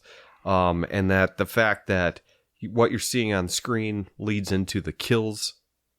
You know, the movies that everyone's watching in the audience are leading into the kills that you get in the movie. It's a fun gimmick that is fairly original on a slasher. She's from Stepfather, Cutting Class, Babes in Toyland. Okay. Yeah. Yeah. But the fact of the matter is like, it just doesn't 100% work for me, even though it's, you know what I mean? Like, I don't know. And that's why I say it's overrated, because this got crushed when it first came out. No one liked this movie. And now it's got like... all they wanted was another Nightmare on Elm Street movie. Yeah, pretty much. Yeah. And now I think it's found like a huge cult following. Like, everyone talks about popcorn. Popcorn's so underrated. At least people like we talk to. Right. I'm like, yeah, but is it really good? Or is it just like... I think it's it really was so good. hard to see for a while. I think it's really good, but not for the horror, not for the comedy, but just for the vibe. For the party. I agree. Yeah, I agree. It's a perfect party. Yeah. I want to be there. I want to go there. And I don't know if this is streaming anywhere right now. I don't... It is. Is it? Yeah, I think it's on Tubi and AMC Shudder. Oh, okay. Because Joe Bob did that thing too. So. Yeah, he did. I didn't know if that was still on there. So Joe Bob probably Briggs on Freevee as well. I think this is very easily watchable. I watched it 3 times, I think, in the last year. And if not, there is a reasonably priced Blu-ray of it that I think Synapse Films puts out too. That pretty easy to find if you want to start looking for it. It was incredibly hard to find for the longest time, but the last few years, it's been possible to do it. And I think that also built up its cult status, is that no one could see it. But it's still got some really great ideas that do work, and they're fun to see. But it is it's a mess at the same time. So that's I don't know. But check this out. This is a great horror party movie. It is a great horror party movie. One of the best horror party movies. Not as good as Demons, but probably second best of horror movies taking place in a movie theater. Yeah. And could you imagine watching this one in a movie theater? God, that would be fun. It would be like Demons, like what we just saw, right? Yeah, it's very Demons-esque. But yeah, that is Popcorn at number 7. Number 6. What everybody wanted, another Nightmare on Elm Street movie. What no one wanted. At number 6, it's Part everybody 6. wanted when it got there. Some people didn't really like it. Yeah. Freddy's Dead, The Final Nightmare. Quote, unquote, yeah. I thought this was like a super popular Friday the 13th movie. Johnny Depp's in it. A lot of people are in it. Roseanne Barr's in it. Yaphet Kotto, Tom Arnold. Yeah, lots of people are in it. All right. I hate this movie. I mean, goddamn it. I hate this movie. And here it is at our number 6. Did you know that Freddy Krueger has kids? I'm sure. Did you know that? Was that the first time that... Oh, yeah, in 5. Yeah, he has a child, remember? Oh, wow, that... Yeah, he has a child. But these are his childs that he had before he became the Nightmare God. Yeah. So this one is a lot of recycled Nightmare on Elm Street ideas. The 3 movies before it are thrown out the window. The whole Alice saga from Dream Master, Dream Child. Well, he's looking for his kid. That's gone. And there's a really, I don't know, a Jacoby looking guy that's not quite as cool as Jacoby. But he kind of looks like Jacoby, having some nightmares. He believes that he is Freddy Krueger's son. Because, so the plot opens up, Springwood, yeah, Ohio. Is it Ohio? Where the fuck is it? Well, I don't know where Elm Street is. But so in 3 years, every single child under the age of 18 is gone. Yeah. So Freddy Krueger can't kill anybody. Mm-hmm. Except for this one kid and these other couple of kids, this stoner, this angry chick, and this deaf dude. And they're the only ones left, and Freddy needs more victims. So he tricks this kid into thinking he's his son. There's this teacher lady. Freddy drives a bus again. Freddy does the Dream Warriors thing again, kind of. It's a mess of a movie with a lot of cameos. I think they were like, no matter what we do, if we make a Nightmare on Elm Street movie, it's going to be gold. And it's got lazy writing. Yeah. It's got some goofy kills. Freddy Krueger is sillier than he's ever been. Oh, my God. And that's the problem. He doesn't even look scary because he's not scary in this movie. There's not a single scene that he's in that he's scary. The movie almost plays like a really long commercial. In a way, but it does have one of the best kills with the deaf kid where he sticks the Q-tip through his brain and he doesn't die. No, but the chalkboard thing? And then they give him that ear thing and he puts it in and it becomes a monster and then he drops the nails and now the kid's got super hearing and his head explodes from all the noise not Chucky. I'm just calling because he's Chucky-like. He's very similar. Yeah. I'm wearing a Freddy sweater right now. But he scratches his nails on a chalkboard and then the guy's super hearing transplant ears that Freddy gave him makes his head explode. Let me look at this map. Are you gonna ask me? No, let me look at this map. Where are we? Where's the map say? We already did this, but the map says we're fucked. And I love that part, and that's a great scene. Yeah. The deaf kid's part. And don't be fooled. If you smoke marijuana, you will not hallucinate like this kid does. No, definitely not. Okay, so here's the thing. Power glove. I beat my high score. Oh my God, I hate that. Well, and how he's playing the video game so with the much. dad. The dad's trying to kill him. I don't know. Did you say me too? Or? Me too. What? the shit Johnny from our Depp podcast cameo where he episode. shows up on the TV where the kid's tripping on acid when he smoked a joint. And he's so- like, this is your brain on drugs. And Freddy's hits him over with the a head. And he frying goes, pan. what are you on? Looks like a frying pan. Yeah. Let's trip out. And then they play that Iron Butterfly song. What a cool scene. I love that when I was younger. I love that. Yeah, when you're younger. There's a lot of things I loved when I was younger. Like what? Not this fucking movie. You didn't like this movie when you were younger? Okay. Here's the reason. I put this at my top 10. Nate was that one kid. Because I decided to watch it completely different than any other time I've watched it. And every other time I've watched it, which is probably half a dozen times now at this point, which I can't even fucking believe that I've watched half a Nightmare dozen on Elm times. Street movies. This is the worst Nightmare on Elm Street movie. The worst one. There's nothing scary about it. The first More time than you the see remake, you said that about the remake. I will take the remake over this one for sure. The first time we see Freddy, he's pretending to be the Wicked Witch of the West. Yeah, I love that. Why? Why would anyone want that? He used to be scary. Wizard of Now he's the Oz? You don't Wicked like Wizard of Oz? Fuck it! I'm not in my Nightmare on Elm Street movies. No.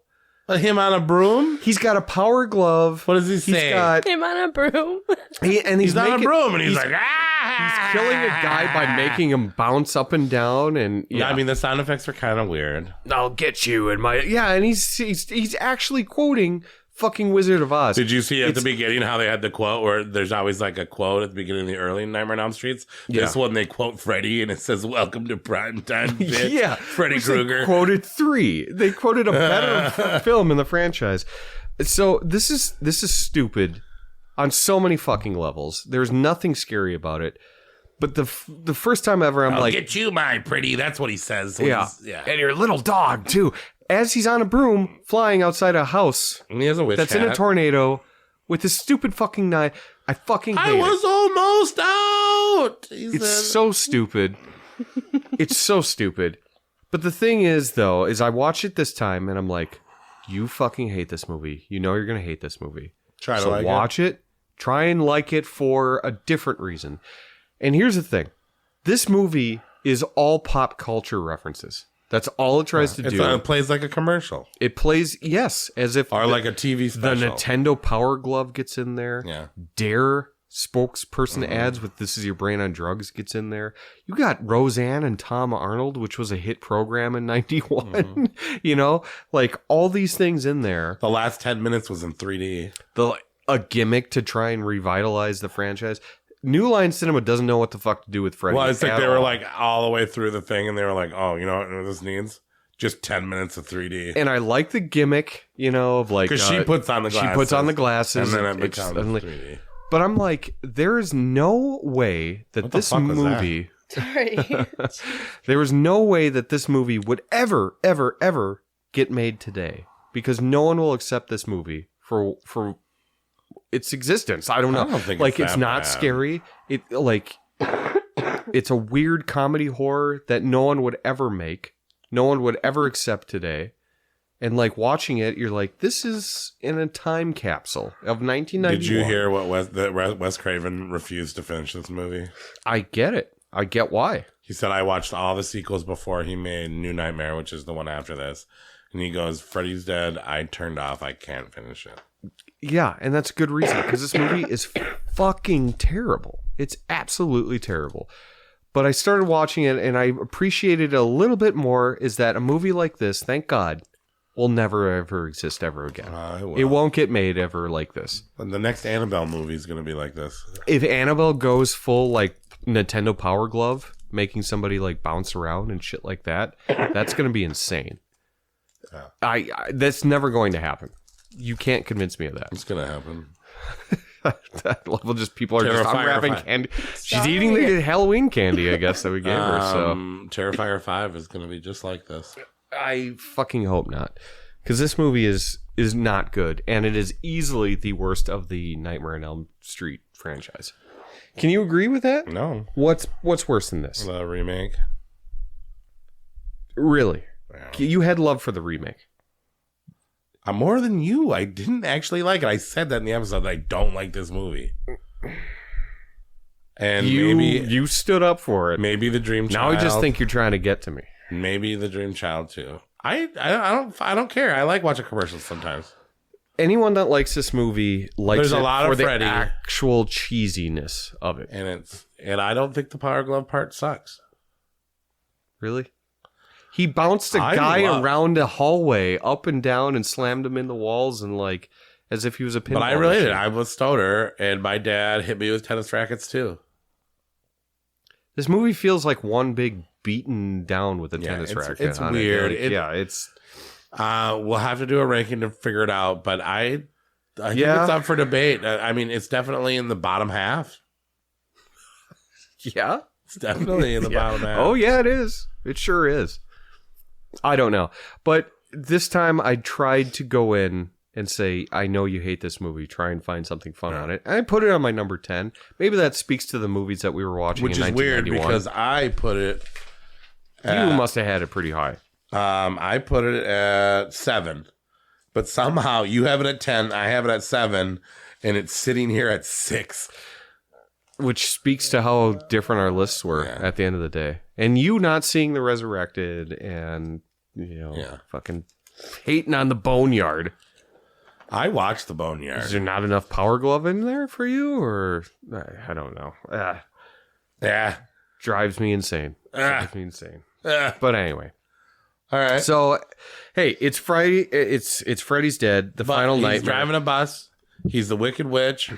At the end of the day, he's still Johnny Freddy Depp's Krueger. back. And you're still watching a major franchise. And it's Robert heavy. Englund playing Freddy Krueger. And he plays the hell out of it.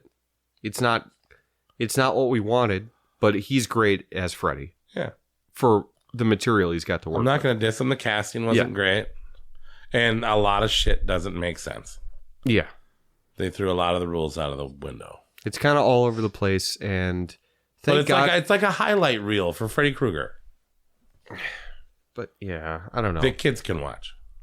Yeah, I would say that this is more of a kids Freddy version than anything else. It's definitely I don't know. We thank God for New Nightmare though, because it really breathed fresh air into the franchise yet again, and basically sometimes resurrected it's him. like to get sober, you got to hit rock bottom to make it back to the light. Yes. So they drove it to rock bottom, and then that is a perfect. And then analogy. Wes Craven's said, "Oh, hey, it went rock bottom.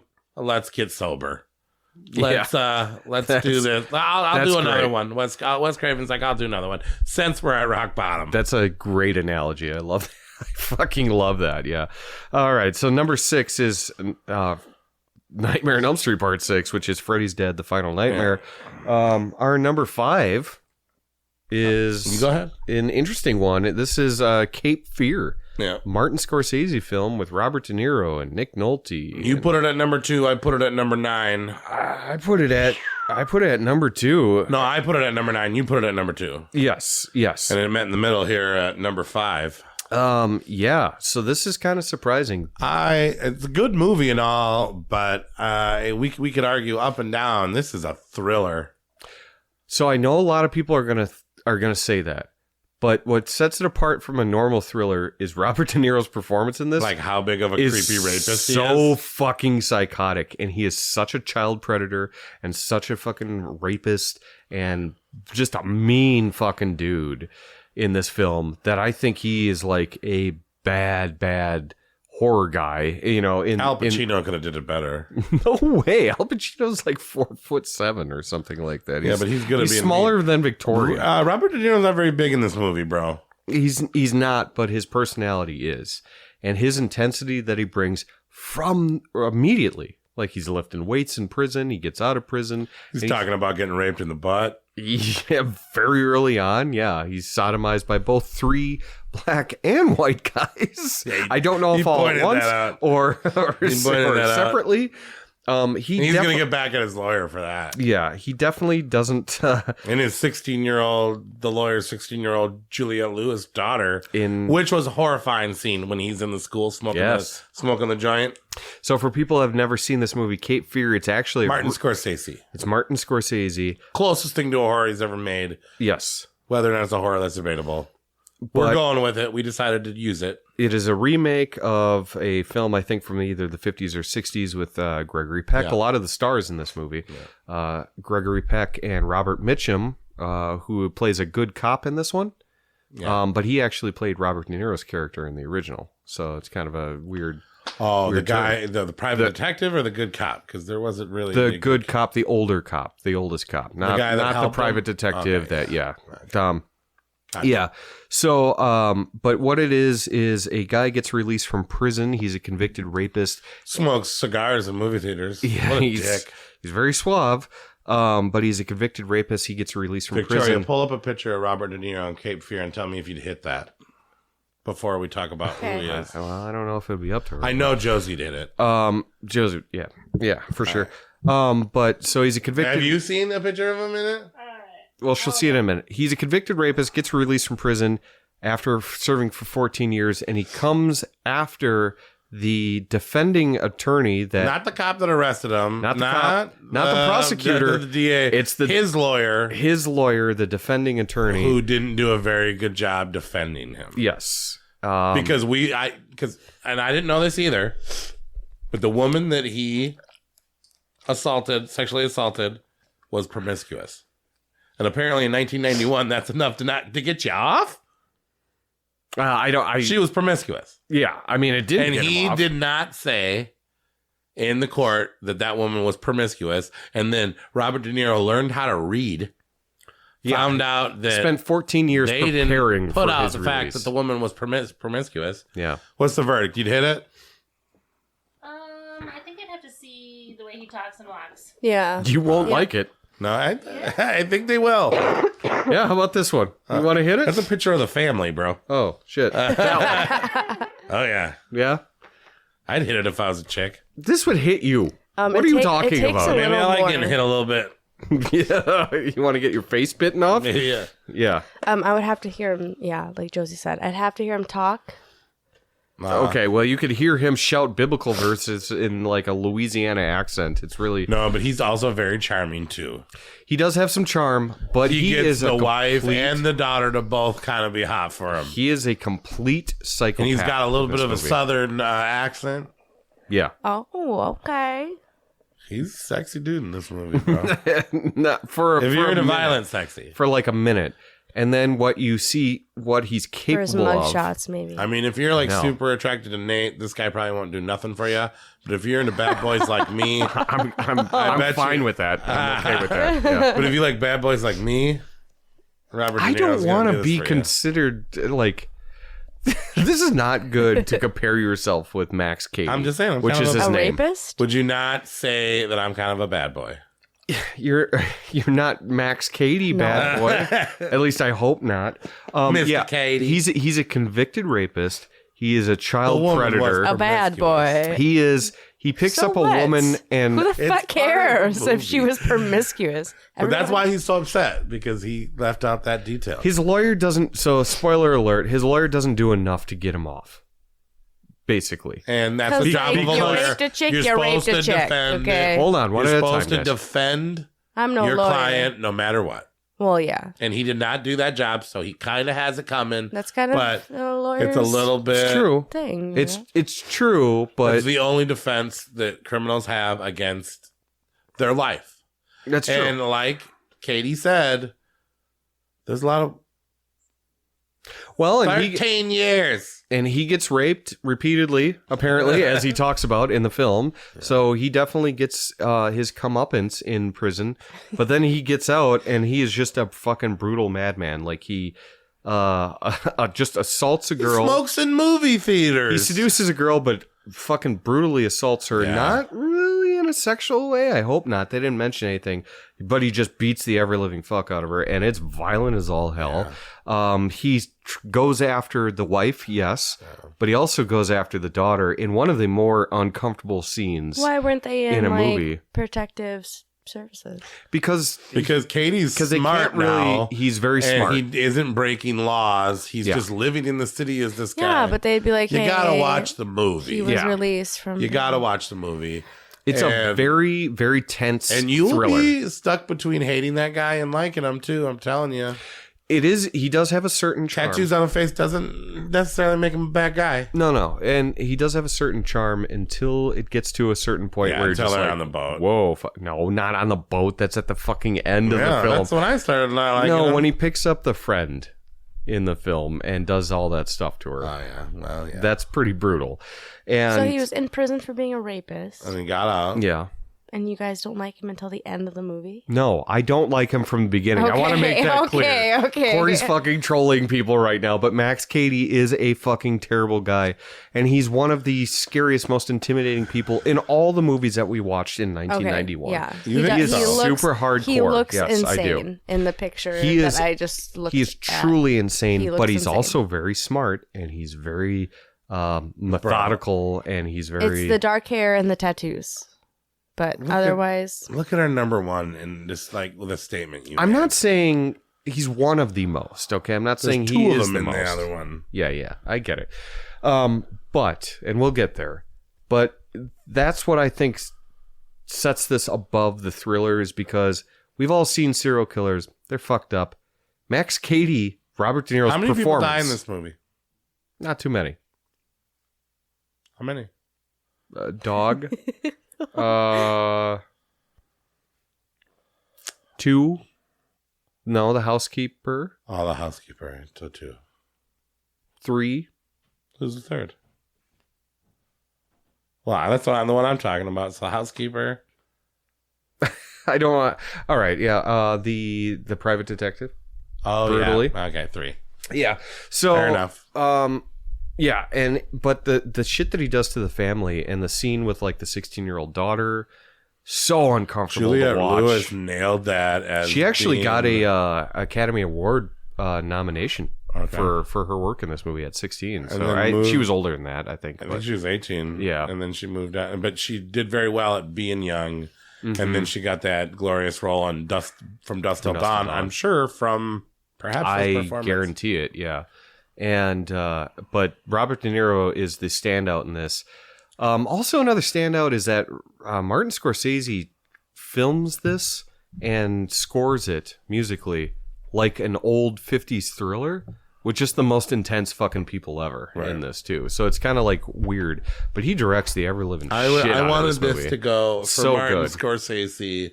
I'm a big Martin Scorsese fan. I think all of his films are great, and I don't think this is the worst or anything, but I think as far as climax, this one wasn't. The climax doesn't really, it's not as satisfying as you want, but it's just such a tour de force performance by Robert De Niro that it's hard. Nick Nolte, you haven't said his name yet. Nick Nolte is the main protagonist, and that is... He's very good in what he does. But that part where Nick Nolte pays those guys to muscle him around. And he beats every little shit out of everybody. And then he hides behind the dumpster and he's like, oh, no, you're out there. Yeah. I was almost rooting for fucking De Niro at that point. You got to stop saying that, because he's not a good guy. He's not a good guy. And for the characters in the movie, when it was like... Yeah. No, I get it. I don't think Nick Nolte was great either. Yeah, well, he was all right. He was all right. It's just everyone pales in comparison to Robert De Niro. Nomination for Franklin Award, Nick Nolte. I kind of wanted him to get it. Okay. All right. Well, whatever. But yeah, so that's Cape Fear. There's a dead dog in this movie. There is a dead dog. You don't really see it, but yeah, it's dead dog in the He film. may or may have not killed the dog, Mom. So maybe he killed our dog. And then he's like, you're not my teacher. And then she's like, did you kill my mom's dog? I most certainly did not. But at the end of the day, Cape Fear is okay. It might be a thriller, might be a horror. You decide. But it's one thing Martin Scorsese's got to a horror for sure. And it's cool to talk. It's one of the best directors working with one of the best actors ever. And number 5. They made an intense movie. Yep. So number 4, Corey, why don't you take this one?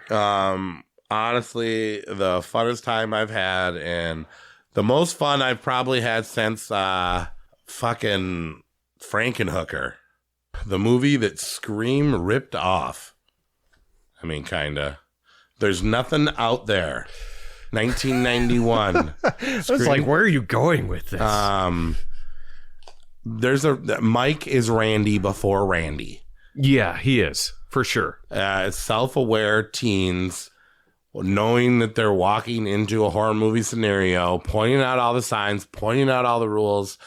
There's something out there. Mm-hmm. It opens in an old video store with this chick that is literally, the horror movies are flying at her. She's getting tangled up in cassette films. Shows later that she's waking up, she's dreaming, driving. She gets in a car accident and a UFO falls to the ground. Then we get a group of really cool teens driving up, done with school, driving up to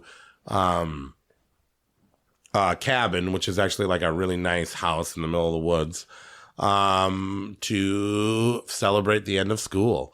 And Mike, a character, a true horror creep, I will say, a little bit annoying, but also very cool with his horror movie knowledge.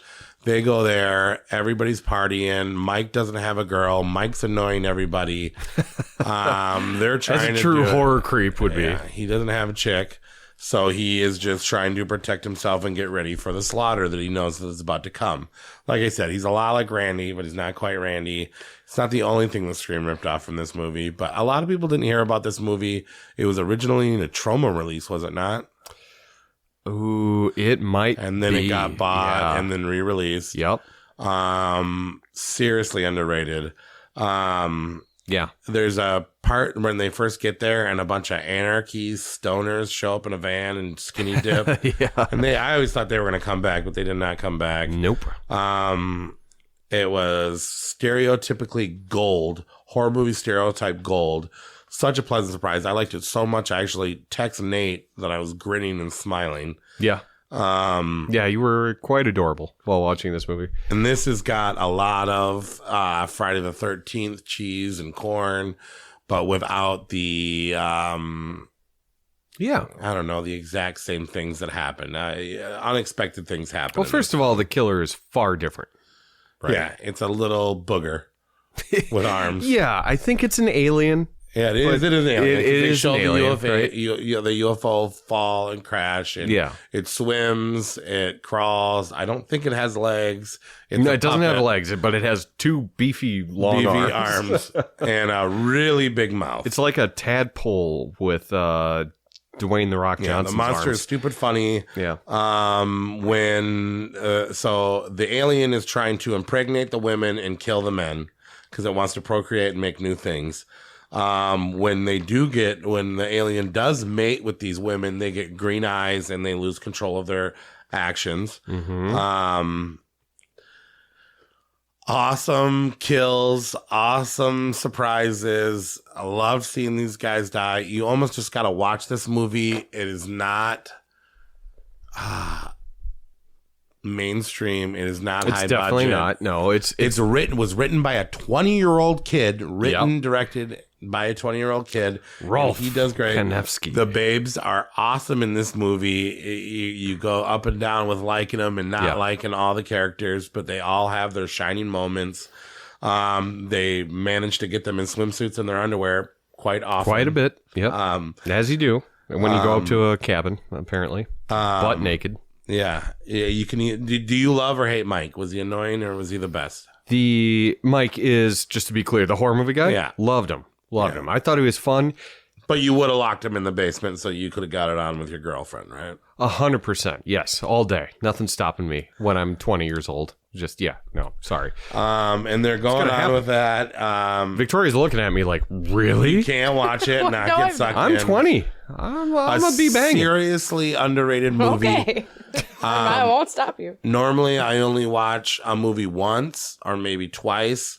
And then I kind of maybe watch some videos about information about it. Yeah. This movie I watched 3 times. You watched this 3 times. And this was your first time ever for the podcast.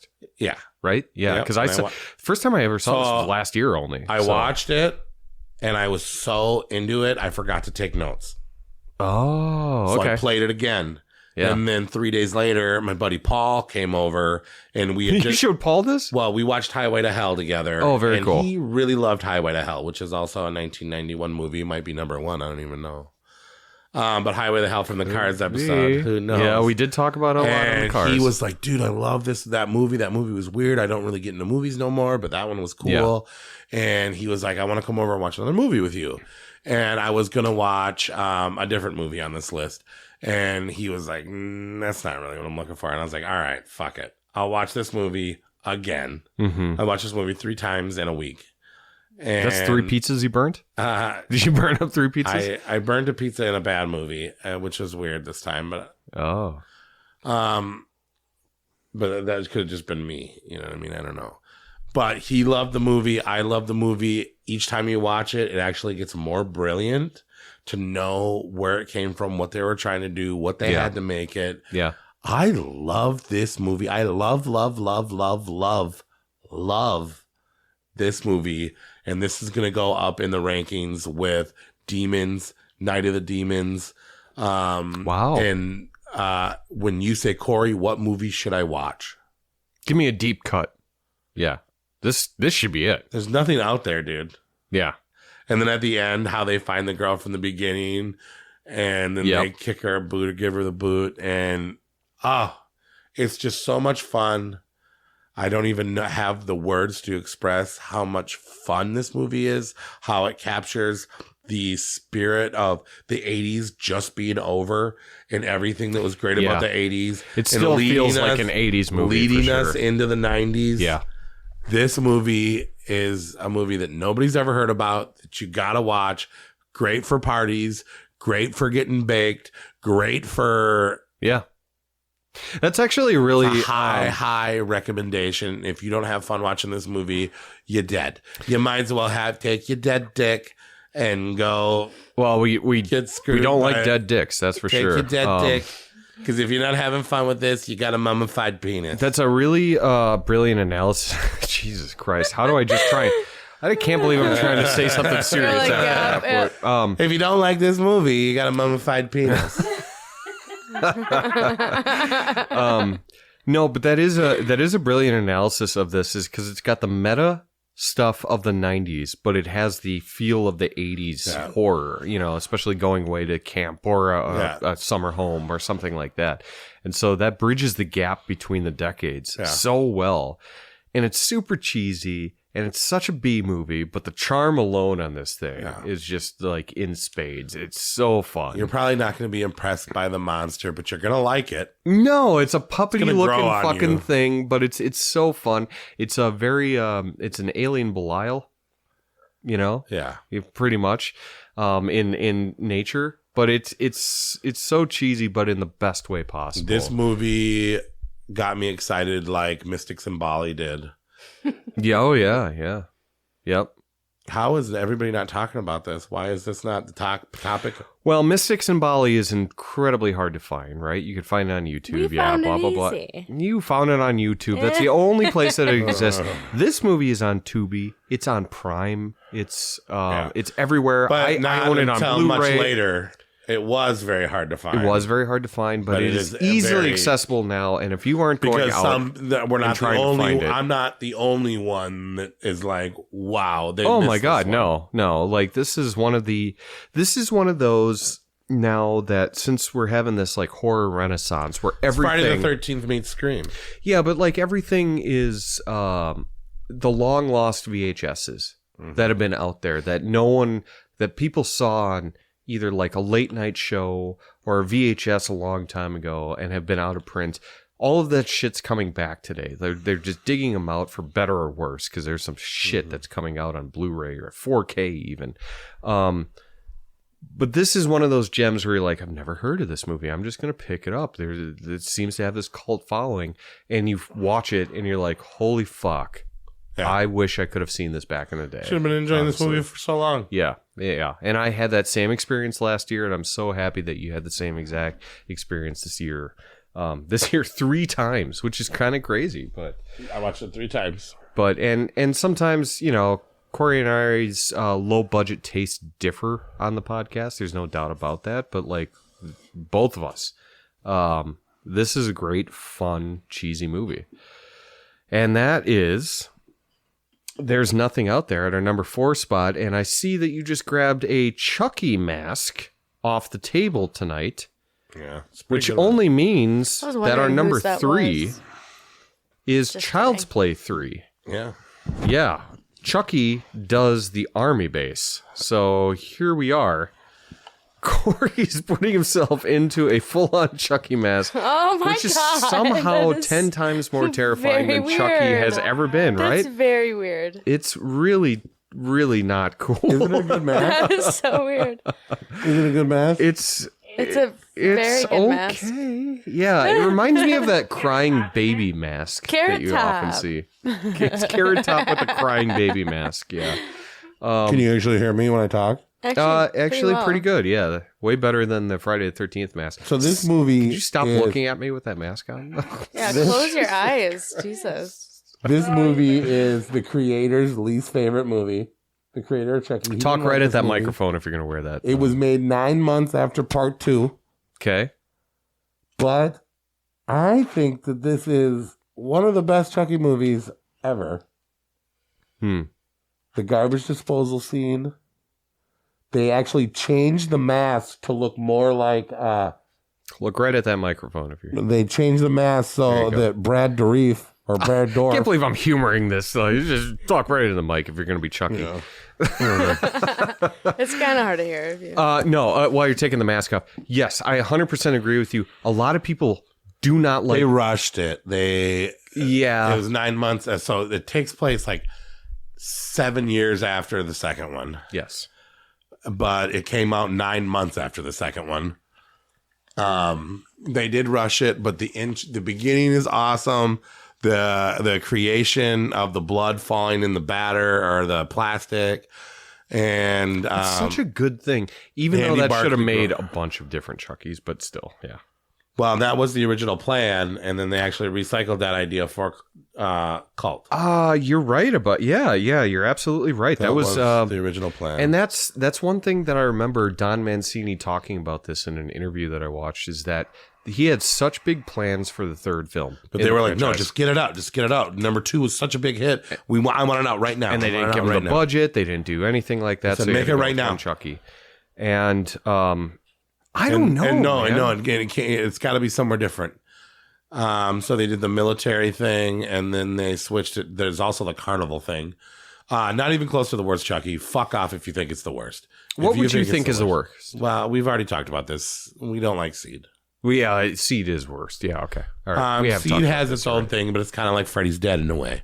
Seed is kind of like Freddy's Dead. Yeah, it is. Feels like Yep. a TV thing. I could see that. I don't like Tyler though. The new kid that he reveals his new body to, Tyler. Yes, okay. Too Yep. old to be that into that doll. He is too old. I think he is. But Team Barkley's not bad though. no, Justin Whalen does great as He Andy. did fine. Yep. Chucky looks fucking awesome. Like I said, the only thing the guy that created the doll came back to do, he was doing something else. Yeah. But he did send them a new mouth so that when he talked, his mouth moved the same way Yep. the voice actor, Brad Dorff. Mm-hmm. Is it Dourif or Dorff? Dorff. Okay. I think double so. check. It's Dourif or Dorff? Brad Dorff. Dourif. Yeah, I think that sounds right. The military school setting is fine. Whatever. The intro is totally tits. Nerd Whitehurst. I was kind of glad when he jumped on that grenade because that was just miserable to watch.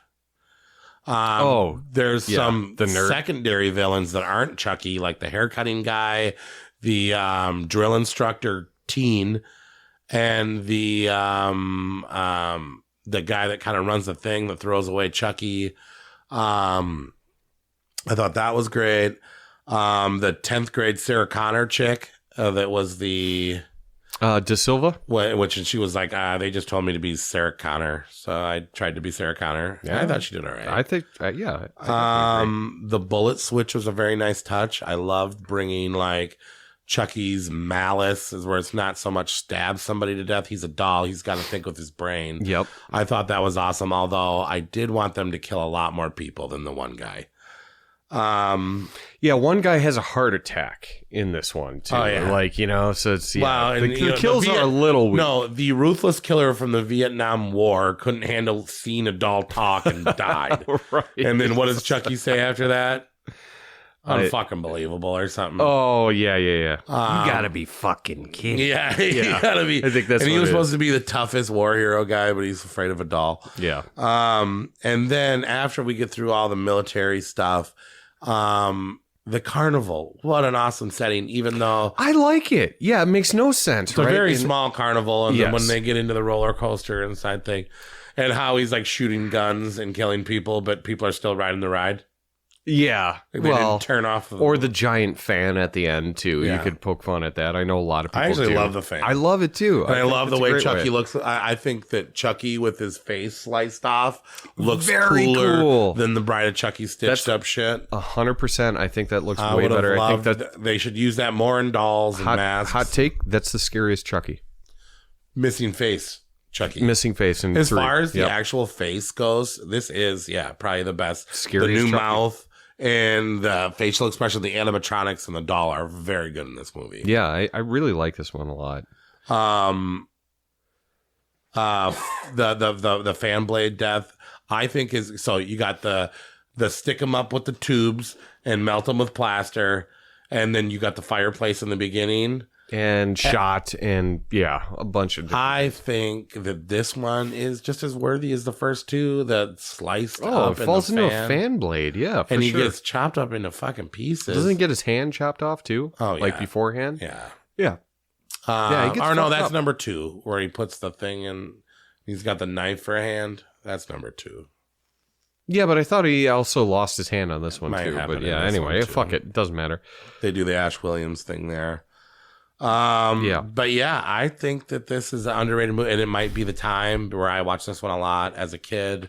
It does feel a little rushed, but the intro It does. and the marbles thing and the story and bringing them back, it's the last Child's Play with Brad Dourif instead of Luke Skywalker. Yeah. And I easily probably my third favorite of all time. Chucky.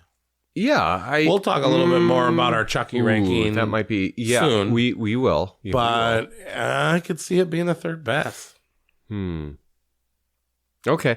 I'd have to think about that, but this one a lot of people think is the worst of the franchise, Yeah. which I don't understand why that is. Fuck you. I think this Fuck movie off. knows exactly what it is, which is the third film in a movie franchise about a killer doll. Yeah. Which, let's be honest, not that's easy to kind of pull a off. fucking ridiculous premise to even be scared about in the fucking first film, right? Yeah.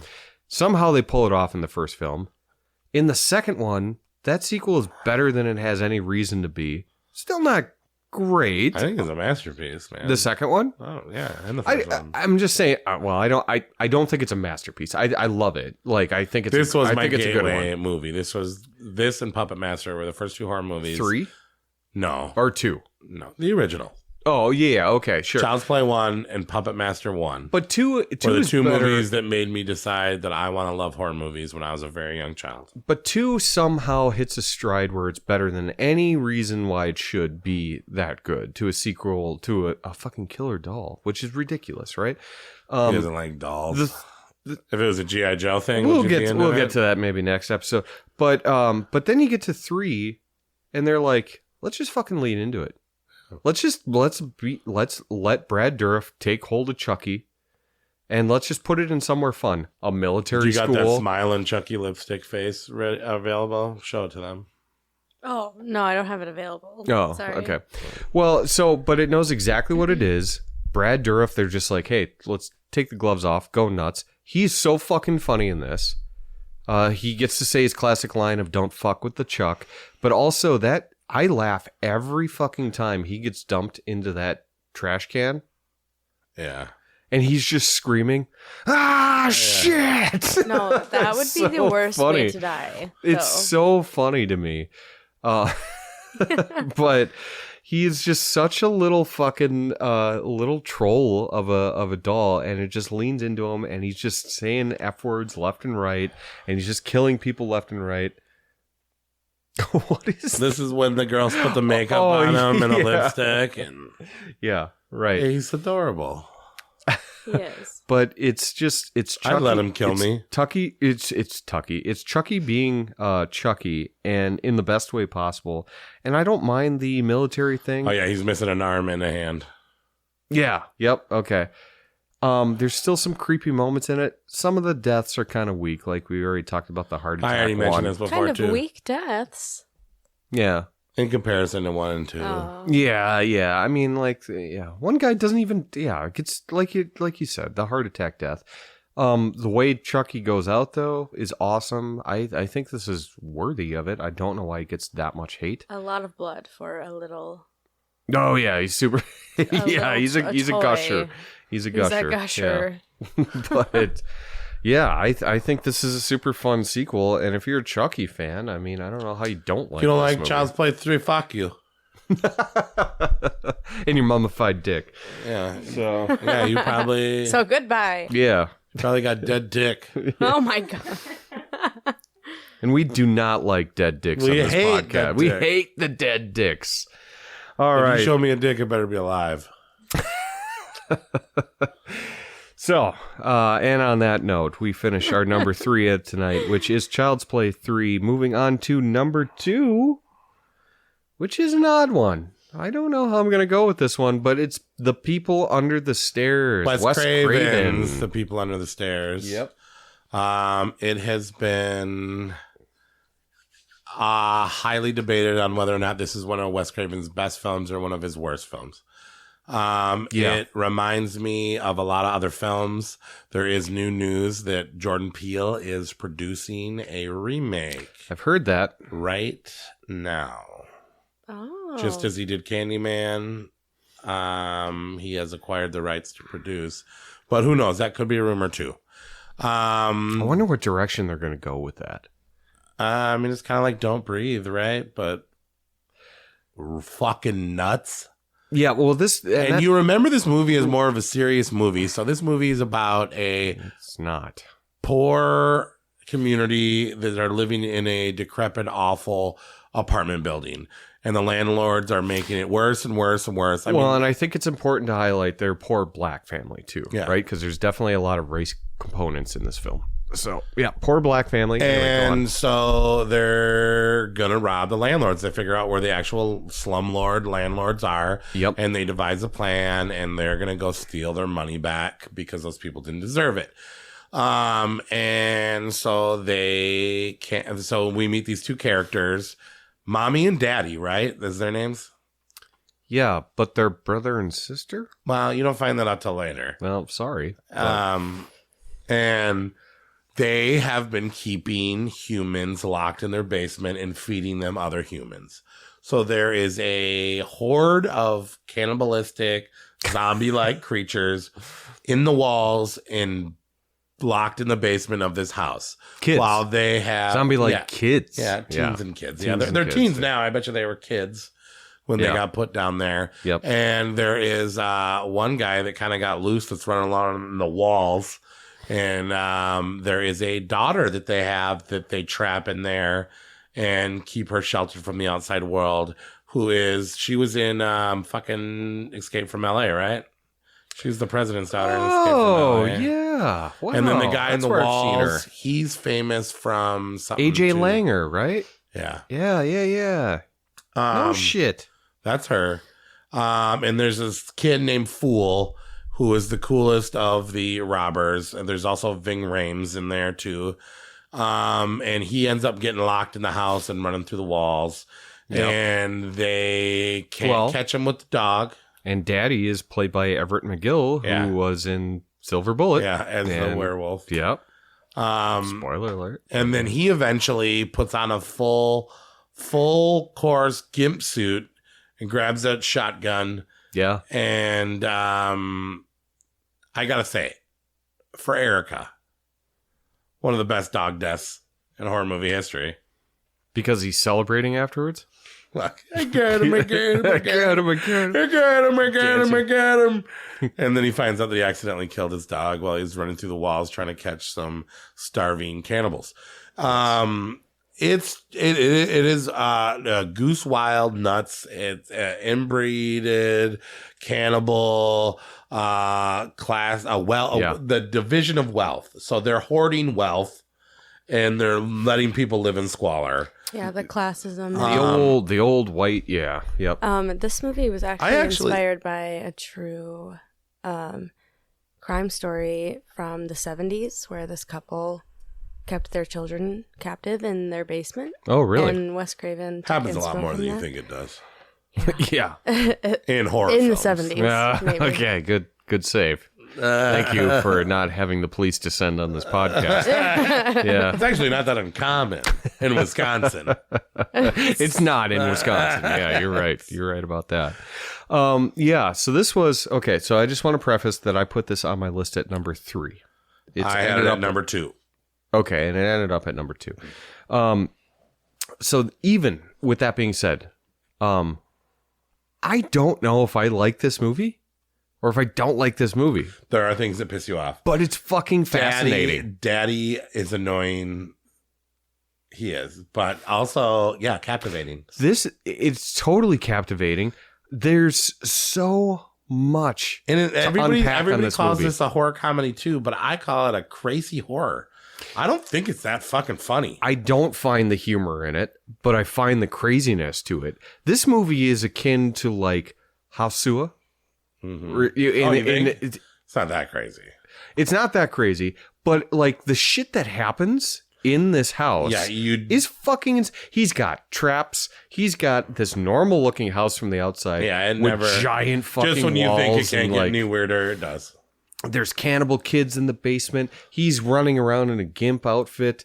They're incest. There's one of the main protagonists is this cannibal kid that doesn't have a tongue anymore and he can't talk. Yeah. You got Ving Rhames out of nowhere. You know, like but it's also commenting on race and the poverty gaps and things like that, while being the most fucking insane movie ever. Said that this was a film that he made contemplating Ronald Reagan. Which I can't even begin to understand what that means then. Satire. He said this is about wealth hoarding and Ronald Reagan. Sure. I just have a quick question for everybody who has played Resident Evil video games. Okay. Who else thinks that this video game predates Resident Evil 7? When did Resident Evil 7? It's 1991. It's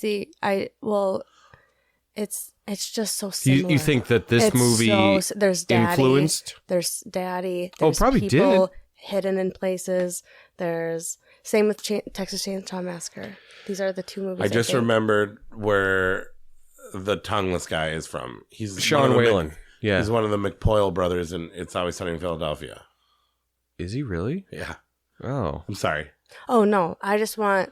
Yeah, I mean, I don't know. People who are aware of Resident Evil 7 video games, this movie, oh my god, just describing it is like Resident Evil 7. That's the same. That's the same thing as the video game. Yeah, it sounds awesome. You should probably like this movie too. This movie, and I think I like it. I think I liked it when too. I was younger too, but yeah, I get why people are. Here's the thing, and this is the main reason why I put it at my number 3, without knowing if I actually like this movie, is because every time I watch this movie, I'm like just blown away by like, do I like this? What the fuck is going on? This is fucking crazy. There's so much to unpack here. That I understand it's fun. Why somebody it never wouldn't gets like this old. movie. 100%. And you started out the review going like, this is either fans of Wes Craven's one of their favorites or one of their worst. And I get both sides of the spectrum on this one, because there's so much fucking weird shit going on in this movie that if you hate this movie, I get it. Yeah. Totally get it. It's chaotic. If you love this movie because of how quirky and like weird, but it'll surprise you at every turn. It's still dark. It still has some scary shit to it, as much as it has like weird and kind of humorous shit. But is it funny? I don't know. It's not laugh out loud funny, but it's so weird that you're like, that the shit that happens is like, what the fuck? Yeah, exactly. That you can't help but laugh. I think both of you guys should play Resident Evil 7. Yeah, I don't have the time. Yeah, that's the thing. I'd love to fucking play, but yeah. But yeah, this movie, I don't know how I feel about it still right now. Funny, I've probably watched it half a dozen times. Funny that Ving Rhames is in this movie and there's a person with a gimp suit, though. Yeah, with Pulp Fiction, right? In a basement. Yeah. For that matter. Yeah. Are you whoa. You saying our boy QT stole from this movie? That Pulp Fiction's 94, isn't it? Yeah. Wow, maybe. Maybe he was like Ving Rhames. Really wanted that gimp suit to get you. I wanted what that movie We're gonna have him get you this time. But yeah, People Under the Stairs. I think it's dope. I actually, when we first said the movie, when we first picked the year, I think I said to somebody, I go, yeah, People Under the Stairs is gonna win because I forgot about one. Yeah, well, yeah. But I still don't, like, this could easily be, if I was in the wrong mood, like my 10 or something like that. But I put it at 3 because I'm so fucking fascinated by this movie. I still don't know. I really honestly don't know if I like it. It's a weird spot for Wes Craven too, because Wes Craven's early films are fucking dark. They are. Wes Craven's new films are not as dark. And isn't this, this is like fresh off of, but yeah, Shocker. Would Shocker be the one closest to this? Shocker was about 10 years later, wasn't it? Or 99? No, I thought it was like late Shocker 80s. Was 99. Or was it 89? Might have been 89. Let's see. Yeah, so yeah. I'm looking it up right now. So we have The People Under the Stairs. Where the fuck are we here? 1991, obviously, because we're 1991, and then Shocker was 89. Yeah, so off the failed Shocker, and then you did this. But yeah, I feel like this is a turning point for 90s Wes Craven and 80s and 70s Wes Craven. Well, Wes Craven has been different in every decade. He's really different. Yeah, I feel like he really hit his stride in 2007 when he made. Don't even say its name. Yeah, that's the movie we don't speak about. You're saying My Soul to Take? Yeah. Good God, fuck that movie. It's a good movie. No, it's not. That was a 2010 one. That didn't even make our list. I made our honorable mentions as one of the fucking worst movies of it. Yeah. Yeah, I don't know. And you know what? Rather than hearing us try and figure out how the fuck we feel about this movie, go watch it. This is our number 2. Jordan Peele makes it all make sense. Exactly. And email the podcast to let us know what you think about People Under the Stairs, because this is a fucking weird, polarizing movie that I think is good. Yeah, it's good. But I don't know. Did you watch it, Victoria? No, but it's Resident Evil 7. I'm sorry. It probably sounds like I want to go on Reddit right now and just to see if there's other people. By how much you say Resident Evil, it sounds like Resident Evil is doing nothing. Well, but Resident Evil is movies. a huge video game Don't franchise. go play Resident Evil. Watch horror movies. Well, right. Well, I mean, I do both. What the hell? Yeah. Do both. But I'm just saying, Resident Evil 7 is very, very similar to this movie, I think, and Texas Chainsaw. Okay. All right. Well, that's People Under the Stairs at number 2. Number 1 is, come on, it's 1991. How did you not think that this was going to be our number first 1 award-winning horror film, The Silence of the Lambs? Yes. It won an Emmy or an Academy Award. Academy Award. Yep. So Silence of the Lambs, without a doubt, this is one of the best horror movies, but also crime. Is it crime, thriller, horror? It is. And so it's funny because you mentioned that Cape Fear is a thriller. Right. You can also say that this is a thriller. This is a horror, though. But there's enough dark shit in this movie to count it as a horror. And Hannibal Lecter has done enough in the pantheon of serial killers. Anthony Hopkins is one of the greatest castings of all times. Oh, no matter what. He did Hannibal Lecter to a T perfectly, and in Maneater, he was played by a different guy. And when they switched up that casting, Brian Cox from Succession. Yep, they nailed that. Weirdly, as a child, this is where I learned about transsexuality. Oh, really? This is one of my first introductions to that whole world. And I don't know if that's the best introduction. some people are mad. Some people call this film transphobic. Yeah. Well, because he's taking it to a different He's not level. actually a trans person. He just wanted to change. Is this your Hannibal Lecter? Yes. He was confused about who he was. Yeah. Quick pro quo, Nate. Crid. I tell you something, you tell me. When you were a child and your parents sent you away, where did you go? The farm. Who is your babysitter? The farm, Dr. Lecter. Your father, he passed. Miggs down there. I do not approve. I apologize for what Miggs did. He threw semen in your eye. He really did. Come back here, Clarice. I want to help you. I'll give you the words. That was one thing I remember watching this movie as a kid, and I didn't know what was going on. I just thought he like spit or threw up on the girl or whatever. Growing up later on, He it's threw like, semen at oh her no, hair. he definitely threw semen at her. Yeah. What he did disgusts me, Clarice. I want to help you. Come back. Search up this. Oh my God, there's so many good quotes from this movie. For those that I don't know why, if you've never seen this movie, like how are you still even listening to this podcast? But Silence of the Lambs, one of the best movies out there.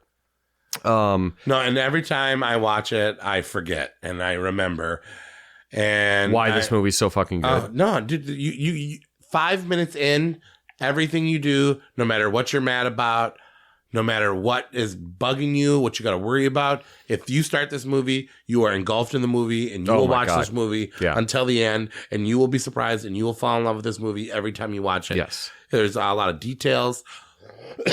Clarice's story, how they titled it after her, being a girl cop with a dead father that used to be a cop, and her battling against all these men and being the better detective. Yep. And getting the job and dealing with that monster. What are you doing here, Clarice? Yeah. They'll say we're in love. Well, and the thing is that it's a great story. So there's actually an active serial killer called Buffalo Bill out there that's hunting women, and that the FBI knows that through familiarity with a psychologist that he used to have. Buffalo Bill wrote to Hannibal Lecter. Yes, and admiring him. Yes, but there's also a theory now that they say that Hannibal Lecter brainwashed Buffalo Bill a long time ago. Nah, that was all Hannibal and Mason Verger. That was his like get out of jail free card. But anyway, there's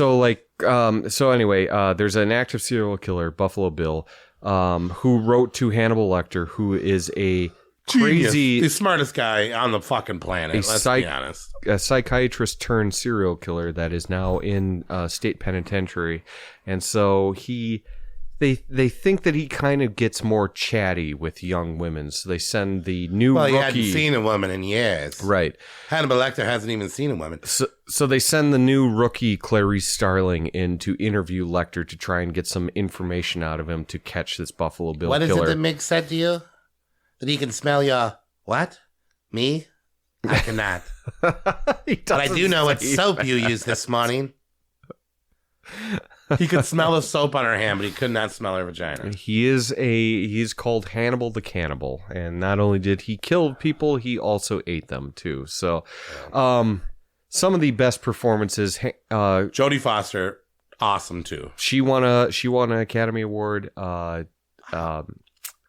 Anthony Hopkins won an Academy Award. Everybody but Buffalo Bill won something. Which Ted Levine as Buffalo Bill is so frightening as a fucking serial killer. Yeah.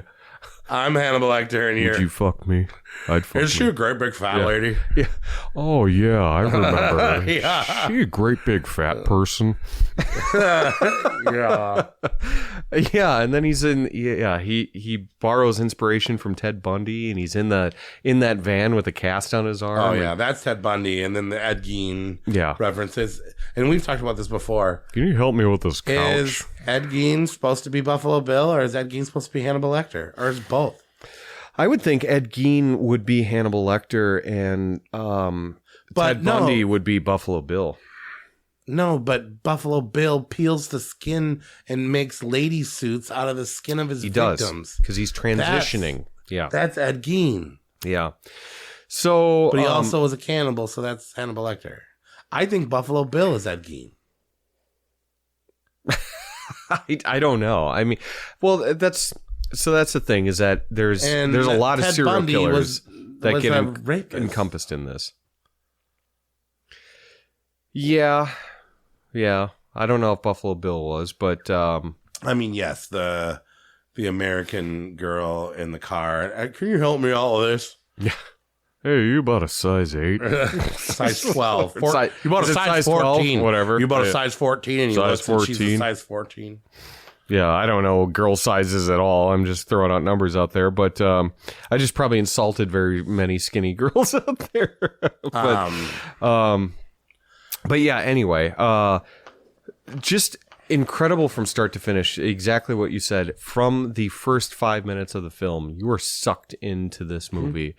And it's just performances alone. You're basically watching for at least half the movie. Jodie Foster and Anthony Hopkins just talk to each other. Oh, that's it. And I'd watch that. It's the most compelling shit ever. Ever.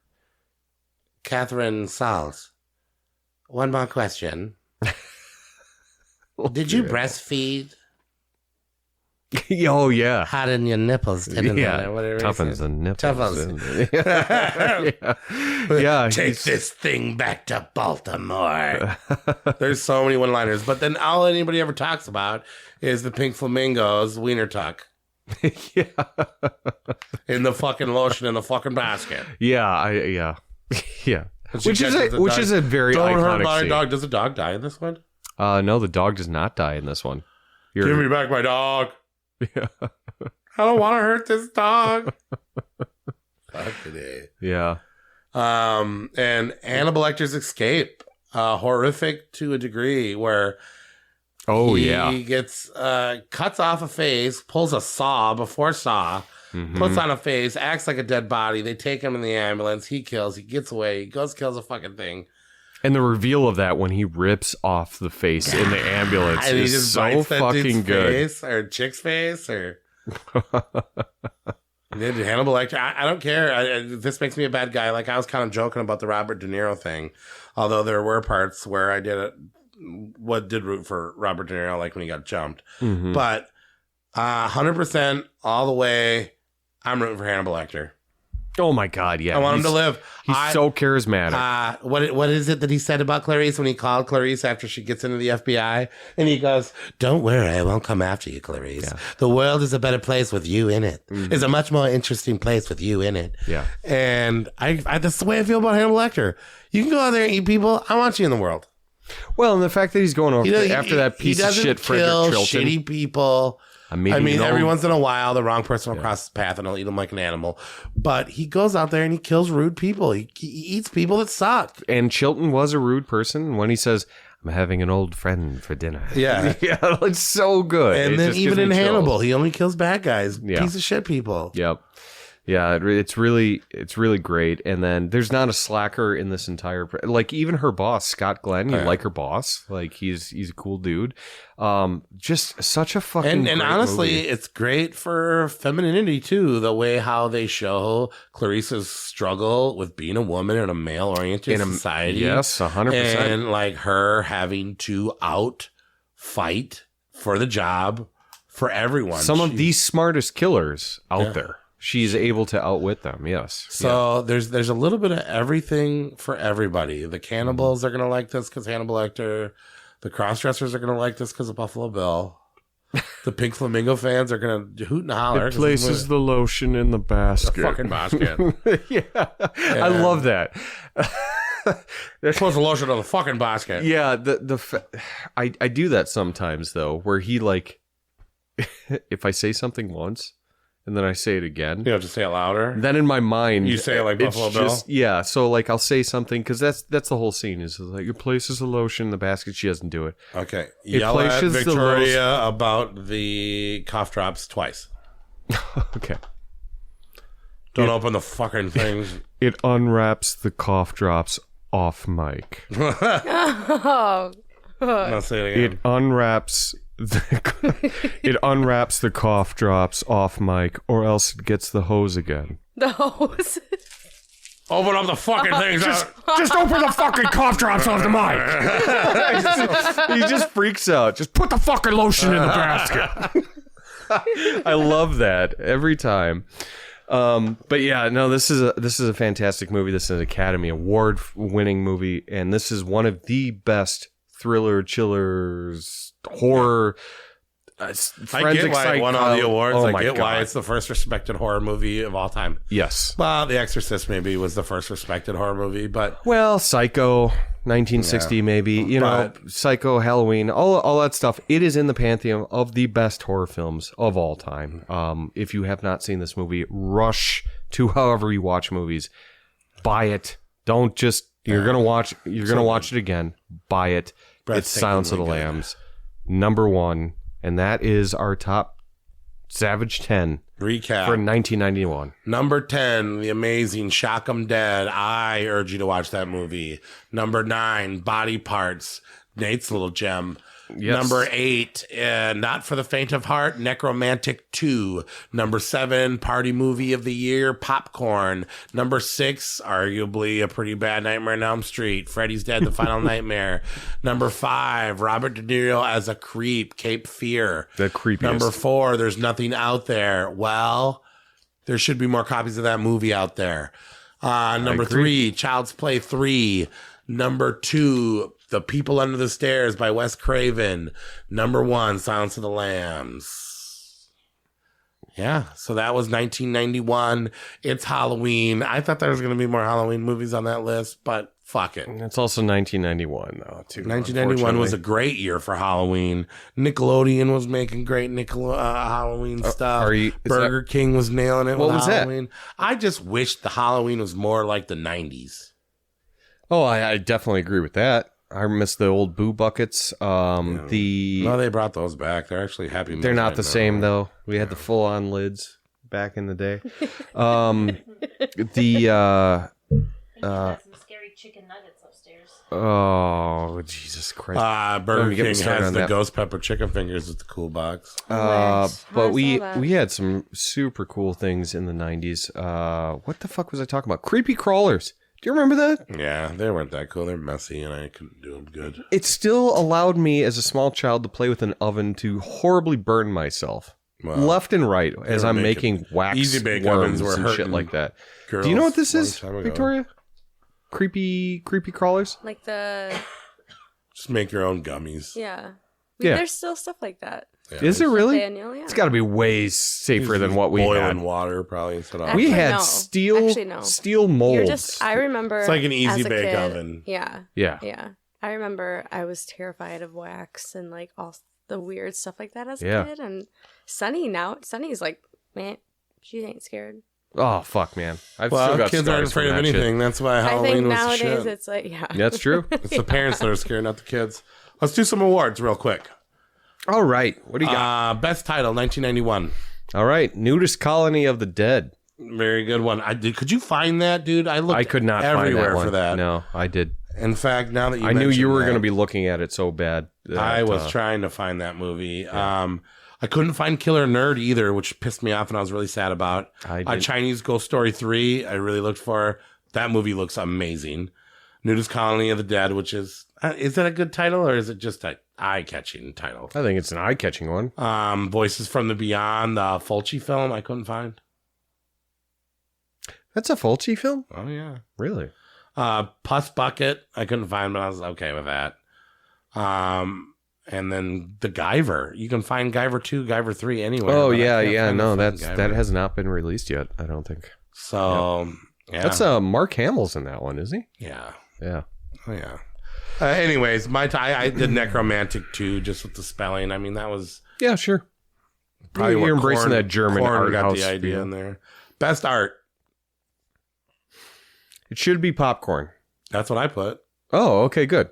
What did you put? Necromantic 2. See, I was going to do that, but I didn't want to give Necromantic 2 every award. And be well, there we go. That's why That's why we compliment each other. I mean, on this the podcast, cover right? of Necromantic 2 was the saw. Exactly, like between her legs. It's and there's some alternates that are also iconic. Cool too. Yeah, but Popcorn 2, I thought that hologram was very Halloweeny. It really popped. The girl that one caught me skeleton on the video shelves very, very. Oh, definitely.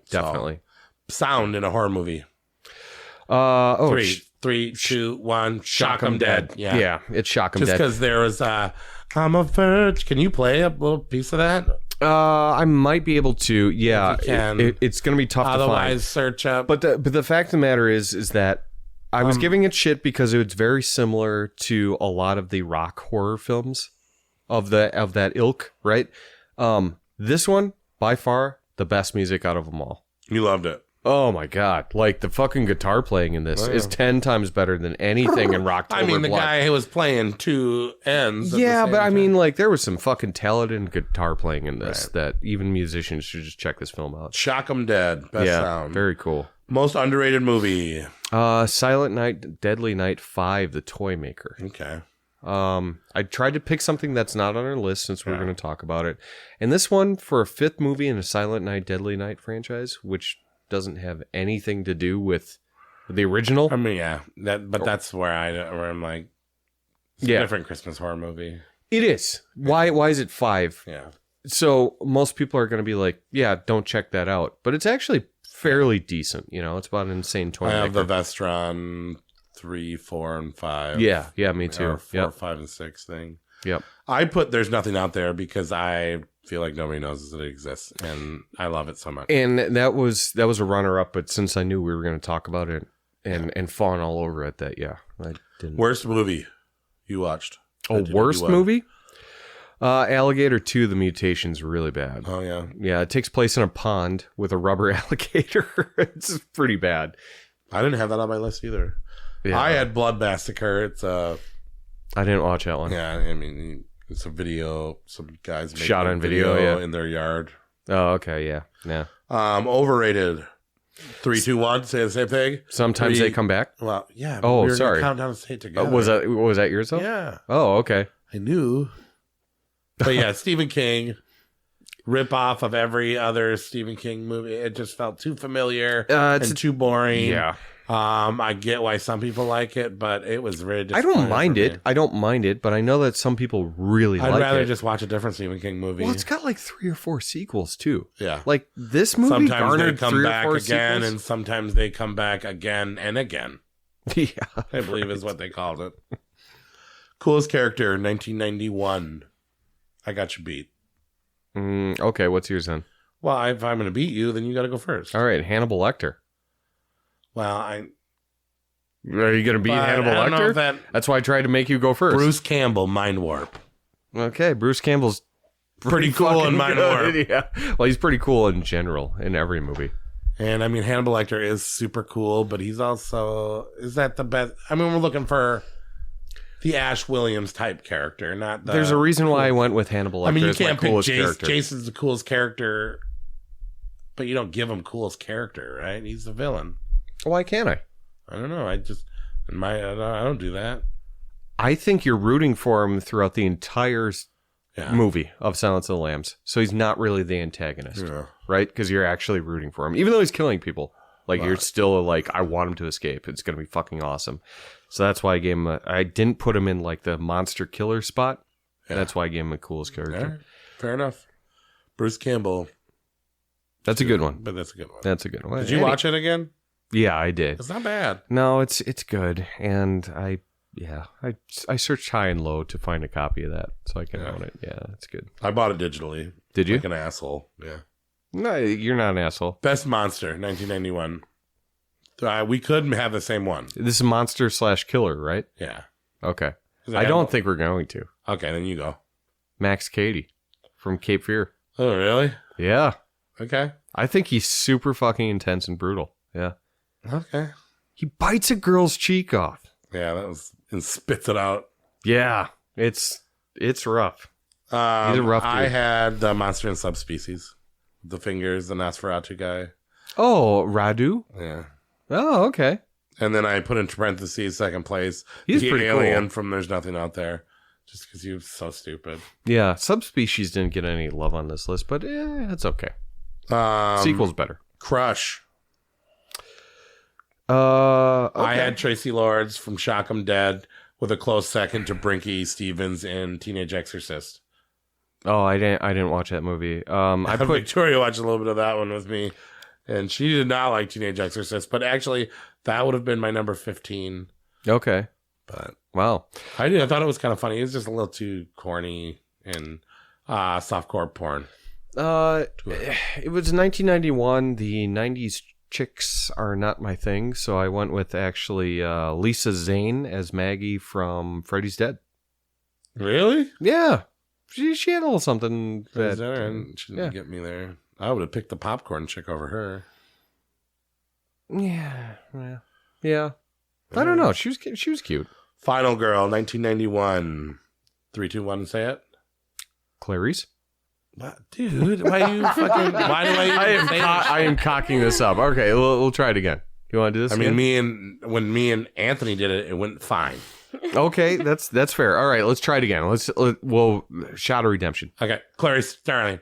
How does it feel? Okay, that does suck. Do you want to do it for real this time? No, I feel like it's ruined. Are you sure? Okay. 3. Clarice Starling.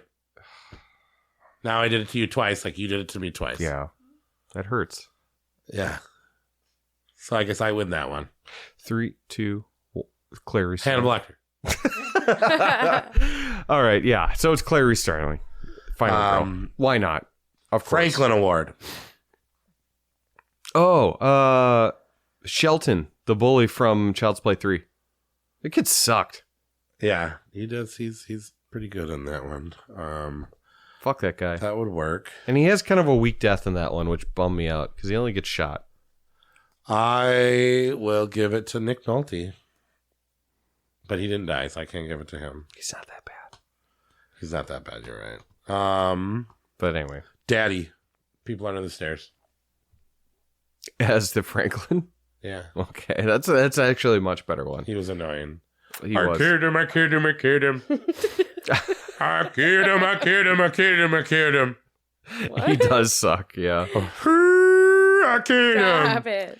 God, I just fucking I'm my mind's still blown by that movie. Okay, go on. Best opening. Where is that on my list? That is Body Parts, the car crash scene that makes him do that. The opening? Yeah, so there is a violent car crash that the main character gets in. There's 2 things that are cool about it. On the Blu-ray that just came out by Scream Factory, you see him lose his arm quite violently. Yeah.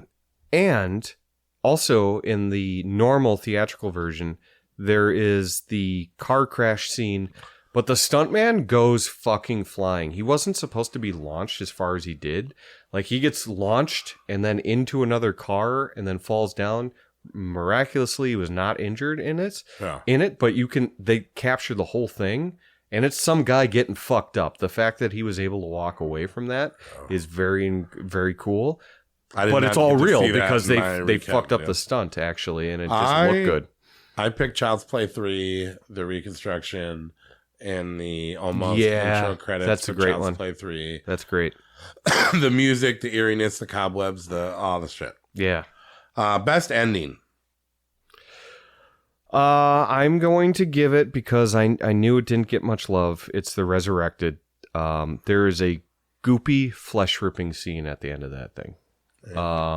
That I don't want to talk too much about it because it plays into what happens at the end of that. Yeah, and I'm literally gonna watch this movie. But it's goopy and it's gross. So you like goopy? It's good, man. Tarman's goopy. Tarman is goopy, and Leonardo DiCaprio's in Critters 3. What? Leonardo DiCaprio is in Critters 3. Yeah, that's your best ending, though? Like, what does that got I'm not going to say say my ending until I see something else. No, what's... Leonardo DiCaprio's in Critters 3. Okay. Well, what's your best ending, though? Necromantic 2. Oh, yeah. Okay. Yep. If you were going to remake a movie, what movie would you remake? Mind Warp. I said Subspecies. Yeah, that'd be a good one, too. Both those movies... doing Nosferatu, Robert Eggers. Should have did Subspecies. Yeah, no shit. Well, both of those movies are... I mean, Nosferatu's been are good, but low budget, you know? And I just want them to... The castle and the monster. Be fully realized. Yeah. Yeah. Best kill. All right. I got your beat. Okay. What is it? Count down to 3 and say it. No. The window. Do you want to try it? Do you really want to try it? It's not the same. Okay. The window okay, so what do you? The guillotine window decapitation, and there's nothing out there by the girl with the glowing green eyes. Okay. When she flies through the window, and then the window breaks and chops off her head, and her head spins, and then her eyes. You were gonna say that on the count of 3. Yeah. Mine was equally wordy though. If we would have did it, I would have said, window head guillotine decapitation. We could have said that at the same time. Okay. Could have left out head. I don't think you can decapitate anything other than a head, right? Yeah, you could decapitate. Like what? Your penis. Oh, a dead dick? Yeah. Yeah, well, I would, because we don't support dead dicks here. But decapitation does mean head, but anyway, best kill was the Hannibal Lecter kill of the guards. Just the whole thing. Not only does he beat that, well, first of all, he bites his nose off, beats that guy to death. Doesn't he gut one and string him up on the... Hangs him up. Hangs him up as a, like, kind of a butterfly looking thing. Yeah. And then he wears that guy's face out of there to escape. Yeah. That's pretty fucking cool. All right. Most savagely horror scene, 1991. That's why I was trying to save it. Necromantic 2. Yeah, that's mine too. I had to give it best ending. It's the ending sex scene, right? Yeah, I get it. Yep. It's hard not. Let me hold on. Let me do this again.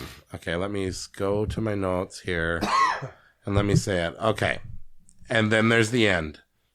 She bangs a dude she thinks she loves, but cuts off his head while banging him. Yes. Ties a string around his cock to keep it hard, grabs the old corpse head she has, puts it on the severed neck, makes out with it a while, orgasms on the dead guy's penis. The end. Yeah. I think I heard that in church once. And then we have Horror Terror, which I'm not sure their plan of this on putting a Christmas movie out 10 days after Halloween. But there's a movie coming to theaters called It's a Wonderful Knife, coming out November 10th. In theaters? In theaters. I've never heard of this movie in my entire life. Look it up real quick. I will. Look it up right now. Really? Have you done any research on this, Victoria, since I told you? It's a Wonderful Knife. It's a wonderful, okay. Knife. Oh, are you sure this is coming out in theaters? Wonderful Knife. Bro, we're not ready to do Thanksgiving, so this is what I can find. It is. I was wondering what the movie tonight was going to be. So, I thought we were doing a different movie. Why? Why? What movie? Night Swim. No, that doesn't come out until January. Oh. I told you that. Oh, damn. From the writer of Freaky. So, Okay. yeah, It's a Wonderful Knife. Do you want to pick some cards? I can pander. Okay. Yeah, I'll pander. Okay, I'll just be a moment. Let's pander. No, It's a Wonderful Knife is releasing on November 10th. 100% correct. Corey, nice job. It is from the same writer of Freaky, which has my interest right now. I like Freaky that isn't movie. bad. Vince Vaughn's cool. I don't know if he belongs in our horror movies, but... Yeah, probably not, but all right. So the summary is: after saving her town from a psychotic killer, Winnie Carruthers' life is less than wonderful. When she wishes she'd never been born, she finds herself in a nightmare parallel universe where without her, things could be much, much worse. So is this another like Totally Killer or Final Girls or... I mean, it looks like a slasher Christmas film that they wanted to try to go to the theater and then get out on video before Christmas. What is it? I'm a sorority girl and I'm reliving again, and you just killed me and I woke up and then you just killed me again. What is that? Scream. What is that again? No. What is that movie? Fuck. Why am I blanking on the name? Black Christmas? No, the one with Say it again. I'm a sorority girl and I like to bang and then I die and then you wake up in the morning and you kill me again. And, Happy Death Day. Happy Death Day. Thank you. Fuck. Jesus Christ. That was a long haul to get to that. I just wanted to hear you say you're a sorority girl again. I'm a sorority girl and I like to bang guys.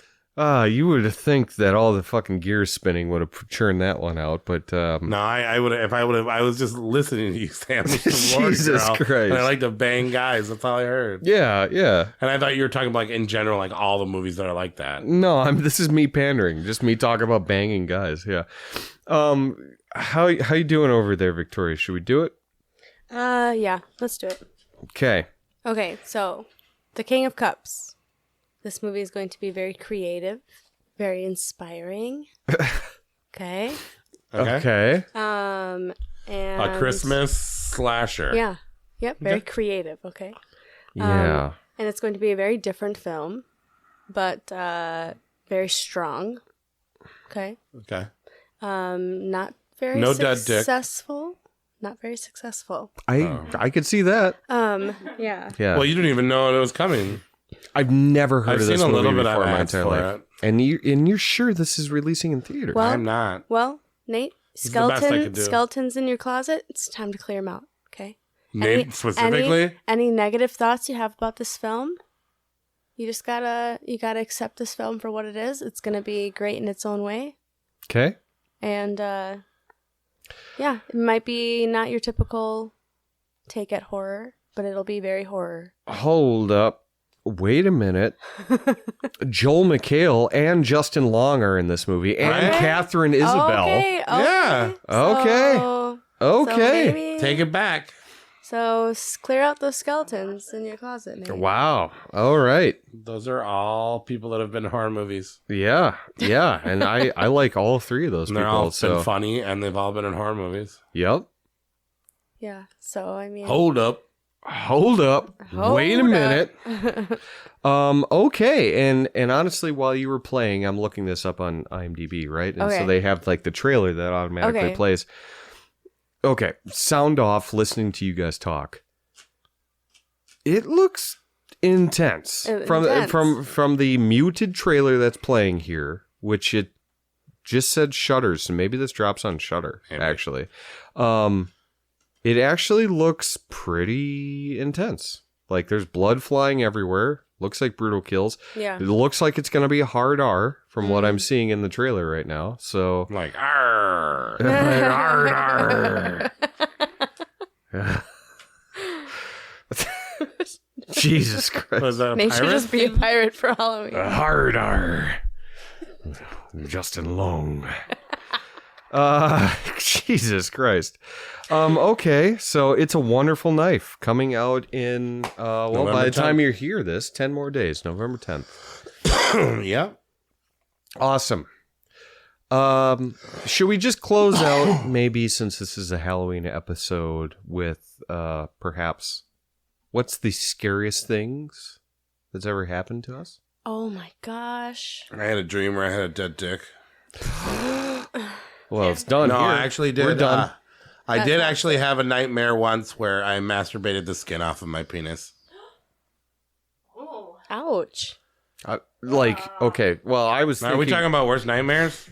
I was just thinking, worst, scariest thing that's ever happened to you. Oh, but okay. masturbating Yeah, your not skin that. off in a penis. Not that. In a penis. Just Oh my God, you're inside of a penis, masturbating your skin off. What? I don't know. I'm saying never words. happened. Yeah, it never happened. Good God. Yeah. Just Anyway, take that one out.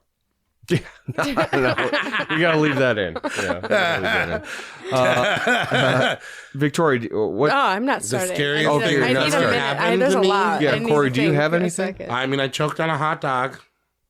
The other day. No, that was a Euro. How many times have you choked I me on a hot was dog? 16 years old. It was the last time I went camping. I had begged my dad. I had my buddy Pat next to me, and then my dad's new wife or new girlfriend at the time. I don't remember. But we were going camping. This is the last time I remember going camping. And I said, like, can we please go to Dairy Queen? I really love the hot dog, the chili cheese dogs there. So I got a full-on chili cheese dog. And I was back there, and I grabbed it. I took a huge bite out of it. I don't know if we hit a bump or if I just said, fuck it, I'm not going to swallow it because I was so stoned. But the hot dog got lodged in my neck, and I started choking. But my dad figured I'd get it through, and it wasn't until vomit was squirting out the sides of the compressed hot dog. Yeah. And I was puking all over the fucking place. And he pulled over and my dad ripped me out of the car by one arm, almost broke my fucking arm. And then took me out by the camper he was hauling and just started punching me in the stomach. So I was choking on the vomit and I was getting punched in the stomach. And I think it was for about 40 minutes, I was gasping for like little tiny bits of air until it just finally went down into my stomach. And while they were cleaning up the puke and stuff, and I thought I was going to die like a whole bunch of times. And then I would like to say that I did finish the hot dog. You went back to that same hot dog. Amazing. It almost killed you over 40 minutes. Yeah. And your dad punching you in the stomach while you're vomiting. Yeah, that was the first one that came to mind. But I also I tripped on acid. It was the first hot dog? I did trip on acid one time and see the end of the world and accept death and lay in a pond and wait to die. That was pretty scary. Yeah. But yeah, that's just a start, man. Pretty heavy, Doc. Yeah. I mean, I've done all kinds of crazy stuff, man. I should have been dead for. I think I've accepted death a few times, and I'm trying to get used to it. You're so old. You're so old. Wow. So. Yeah. If it, who knows? Haven't we all? I mean, haven't we all one way or another? Yeah. My soul is mine to keep. All right, so that's my scariest. Nearly choking to death. One time I did a dab so hard I thought I was going to die too. I remember looking at my fucking light bulb fixture and going, this is it. This is how I die. That was the white light? I'm going to fucking die. And then back when I had sleep apnea, I almost died a lot. I'd wake up and I'd be like choking. I don't know. Yeah, the sleep. Yeah, right. I wouldn't yeah. breathe, and then I stopped breathing for so long that I'd wake up and my body couldn't breathe again. Like now I'm awake and now I'm trying to force but like I was like blue and yeah. Holy shit! It's pretty scary stuff. I got the sleep apnea, so acid reflux causes sleep apnea, but sleep apnea causes acid reflux. So it was a weird thing to try to get rid of one of those. Jesus. One caused the other. But I used to wake up thinking I was dying all the time. That's why I don't go to sleep at night. Do you think that maybe that somehow that chili cheese dog is still inside of you? It's still a piece of that chili cheese dog that I choked on. Still somewhere inside causing sleep apnea. Oh, yeah. And acid reflux. Yeah, I mean, I don't know. I'll get you, Corey. I'm interested. What is the scariest thing? I am chili That's cheese. your hot dog. Yeah. Is that your movie I script? will get you. One day I'll finally shit it out and it'll get its revenge. It'll finish what it started. I will be back. I will be back. A chunk of chili cheese. Eat me again. Eat me. All right, what's yours? What the fuck? What's yours? I'm not sure if I understood the assignment. I don't know either. I have one. I'm spitballing. Okay, go for it. Okay. Yeah. So mine, at first I was thinking about, I should do, because I have like a health related one where like I used to be a runner and I would run 5 miles in the morning. And my lung collapsed and I had like a lung operation done. That was not the scariest thing that happened to me. The scariest thing that happened to me was one time I got into this argument where it was like the middle of the night and I was like so... You're just arguing with yourself? No, not with myself, but like I was... Chili cheese dog? Yes, chili cheese dog. And I was so... If I can't have them, you won't distraught. either. And this was like a couple years ago, but I was like... I was like blacked out, panicking, crying, hysterical, and I get into my car, which is the worst thing that I probably could have done. And I'm speeding down my road, and I live kind of like by these woods. And as I'm speeding, I can't see because I'm crying. But all of a sudden, like through the space in my tears, I see this man crawling on all fours, and I'm like, what the fuck? Wait a minute. And like I stopped crying all of a sudden because I'm like, what the fuck is that? And he runs out to the front of my car on all fours, like a dog. You must have been drinking that Oh, night. No. Shit. I was sober. I just was. This is like upset, a Blair Witch but thing. You I must would have been drinking no, that. and then he's running on all fours. I slam on my brakes, and he's in the middle of the road, and I'm like, what the fuck? And I'm panicking, and I'm like, do I back up? Does he need help? Whatever. He walks slowly, still on all fours, and there's this family of deer that are just also on the side of the road, and he crawls towards them, and he's sitting next to them. And what? Yes, literally. And I call the police. She told me this story before. I didn't believe her the first time she right? said it. Who would believe me? Okay, and he's sitting on the side of the road with these deer, and I remember him clear as day. He had white hair. He was wearing jeans and a blue shirt, and he had no shoes. And I've never seen this man again in my life. But it was so real that I literally I was like on the phone with people, and do you think you were like other cars hallucinating from like the, who knows? like I don't know. Those deer wouldn't hang out with him just because he was on. I don't know, but it was... I don't give a fuck. I've been pretty close to deer before. Hello, strange white man. You are. Come with me and my dear friends. I do live pretty Here's close the truth. to The call's coming really from weird inside bar. the house. Okay. Yeah, that's kind of crazy. Well, and then I went on the police scanner too, and just because I was curious to see if anybody had called and mistaken a deer for a person. There's a weird man crawling around with a bunch of deer. They seem to accept him. There was a driver like coming on towards me, and I pulled over and I was like, "Just so you know, there's a man in the road," and she was like, "Okay." And they probably called the cops on you. She called maybe, I don't know. So I'm pretty sure. But that was, and every time I drive down that road, I have to turn on my brights, and I have to drive very slow. Were you? Because I'm terrified of that man. I gotta ask. I was back when she did acid. Okay. No. Okay. I mean, wasn't it not the same era? This was 2 years ago. I am not trying to take away anything from your story or anything, Right. but were you under the influence of anything at that point? No. Nothing. So it was like 10 o'clock at night. I was having an argument with my ex, and I was like, I can't be in my house. I need to just leave my house. She was under the influence of And anger. so I left my Yeah, well, house. rage is a drug, right? You're so upset, you just got to leave your house. But I wasn't drunk or on drugs or anything. Yep. And I'm just, the only thing that I was just very upset. And I'm driving down the road a little bit too fast. And this man darts out in front of my car. And I'm still to this day, I cannot drive down that road without... It was probably a crackhead. Could be a crackhead. Got hold of it wrong. Or just a very drunk man. I don't know. I live by a lot of drunk people, but the deer is also what... There was deer next to him. Well, yeah. That was very weird. Because it's like, oh, so story. what? It's definitely Man on crawling the in the second road. tier. Yeah, well, This is out of the Wisconsin. darkness, he crawls on all there was fours. the deer. Ugh, creepy. What about I've you, Nate? Never been. What was the scared. scariest thing that happened to you? I think he was more looking for like what was the best jump scare anybody ever gave you? No, Was that I mean more what that. you were looking for? Just the scariest things. But I mean, like that was perfect because that's a creepy story. That You're was so like scary. just driving along, like that's put me on edge. No, I don't. I think I told you this before, but like the most scariest thing that's happened to me, I've had tons of chili dog incidents and like near death. Okay, so I went near death. I shouldn't have did that. Well, yeah, it's fine. No, I mean that's scary. For 40 minutes, you're damn near choking to death. That's on the side terrifying. of a highway. Yeah, that's terrifying. But the most, I go back to the most unexplainable thing I've ever had in my life, right? Because I've almost died like several times, whatever. But I go back to the most. Well, yeah, whatever. We've all been there. Yeah. But I go back to the most unexplainable thing, and so me and my neighbor friend Kenny would go like spy on our neighbors and whatnot. And so like by that, it wasn't like looking at the people undressing. It was just like they're having a campfire. We lived in a very...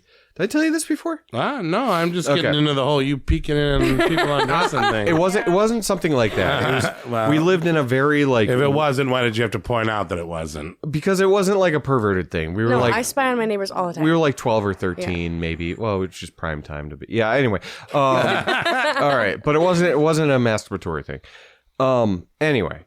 So...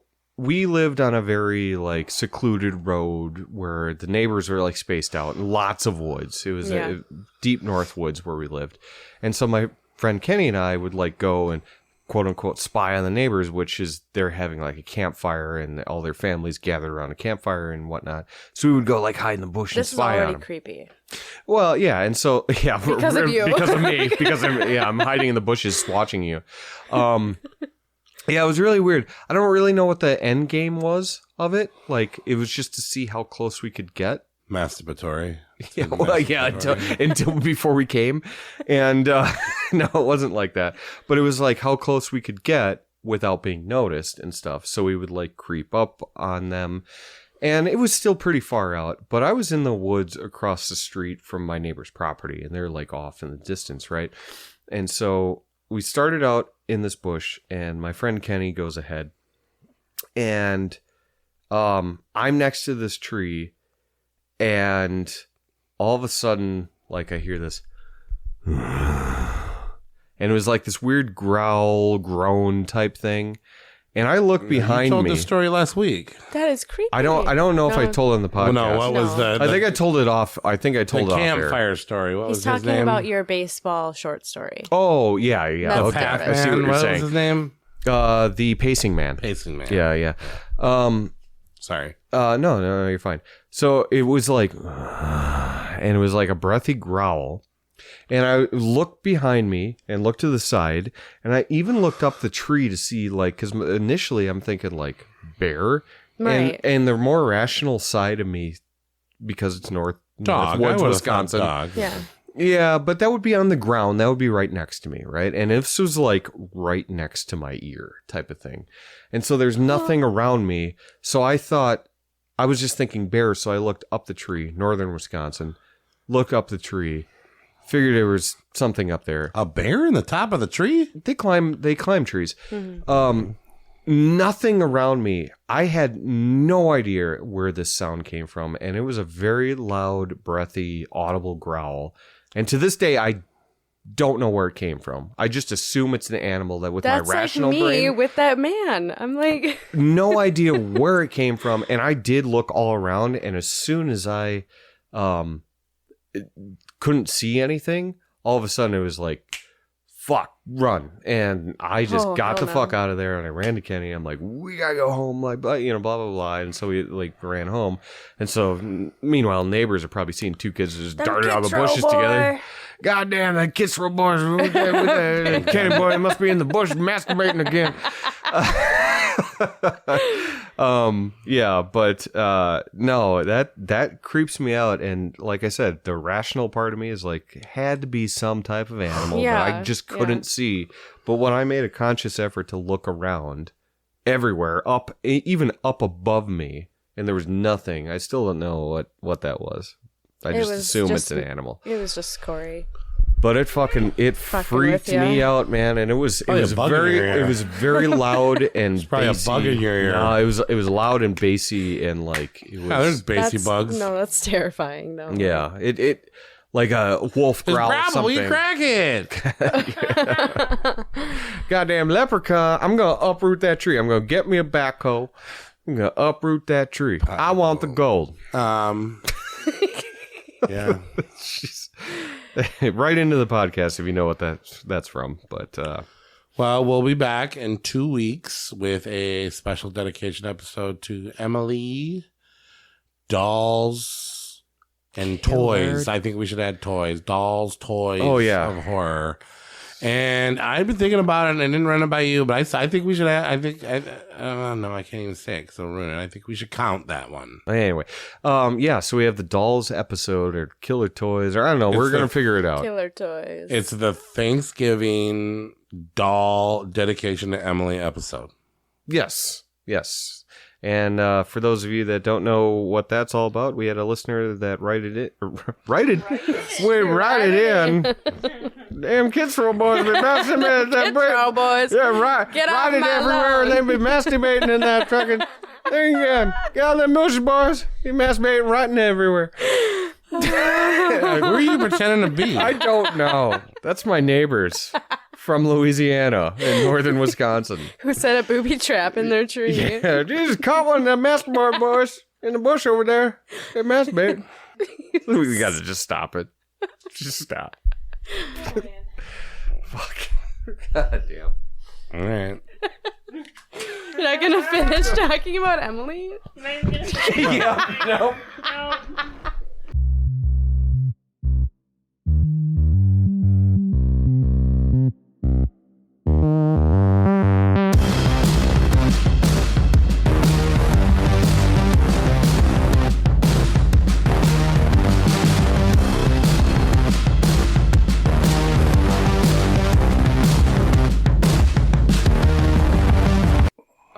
do that. I'm not doing that. Saving yourself for the weekend, yeah. Well, and I've been sick, and I'm finally getting over the cold. Like, I laid low the last couple days, and it actually helped. Keeping all your semen inside of your body. I'm storing it up, so I will just be one giant splooge. Because when you let that semen out of your body, then it cannot fix the virus. It's starting to leak out of my pores. I smell like a cod.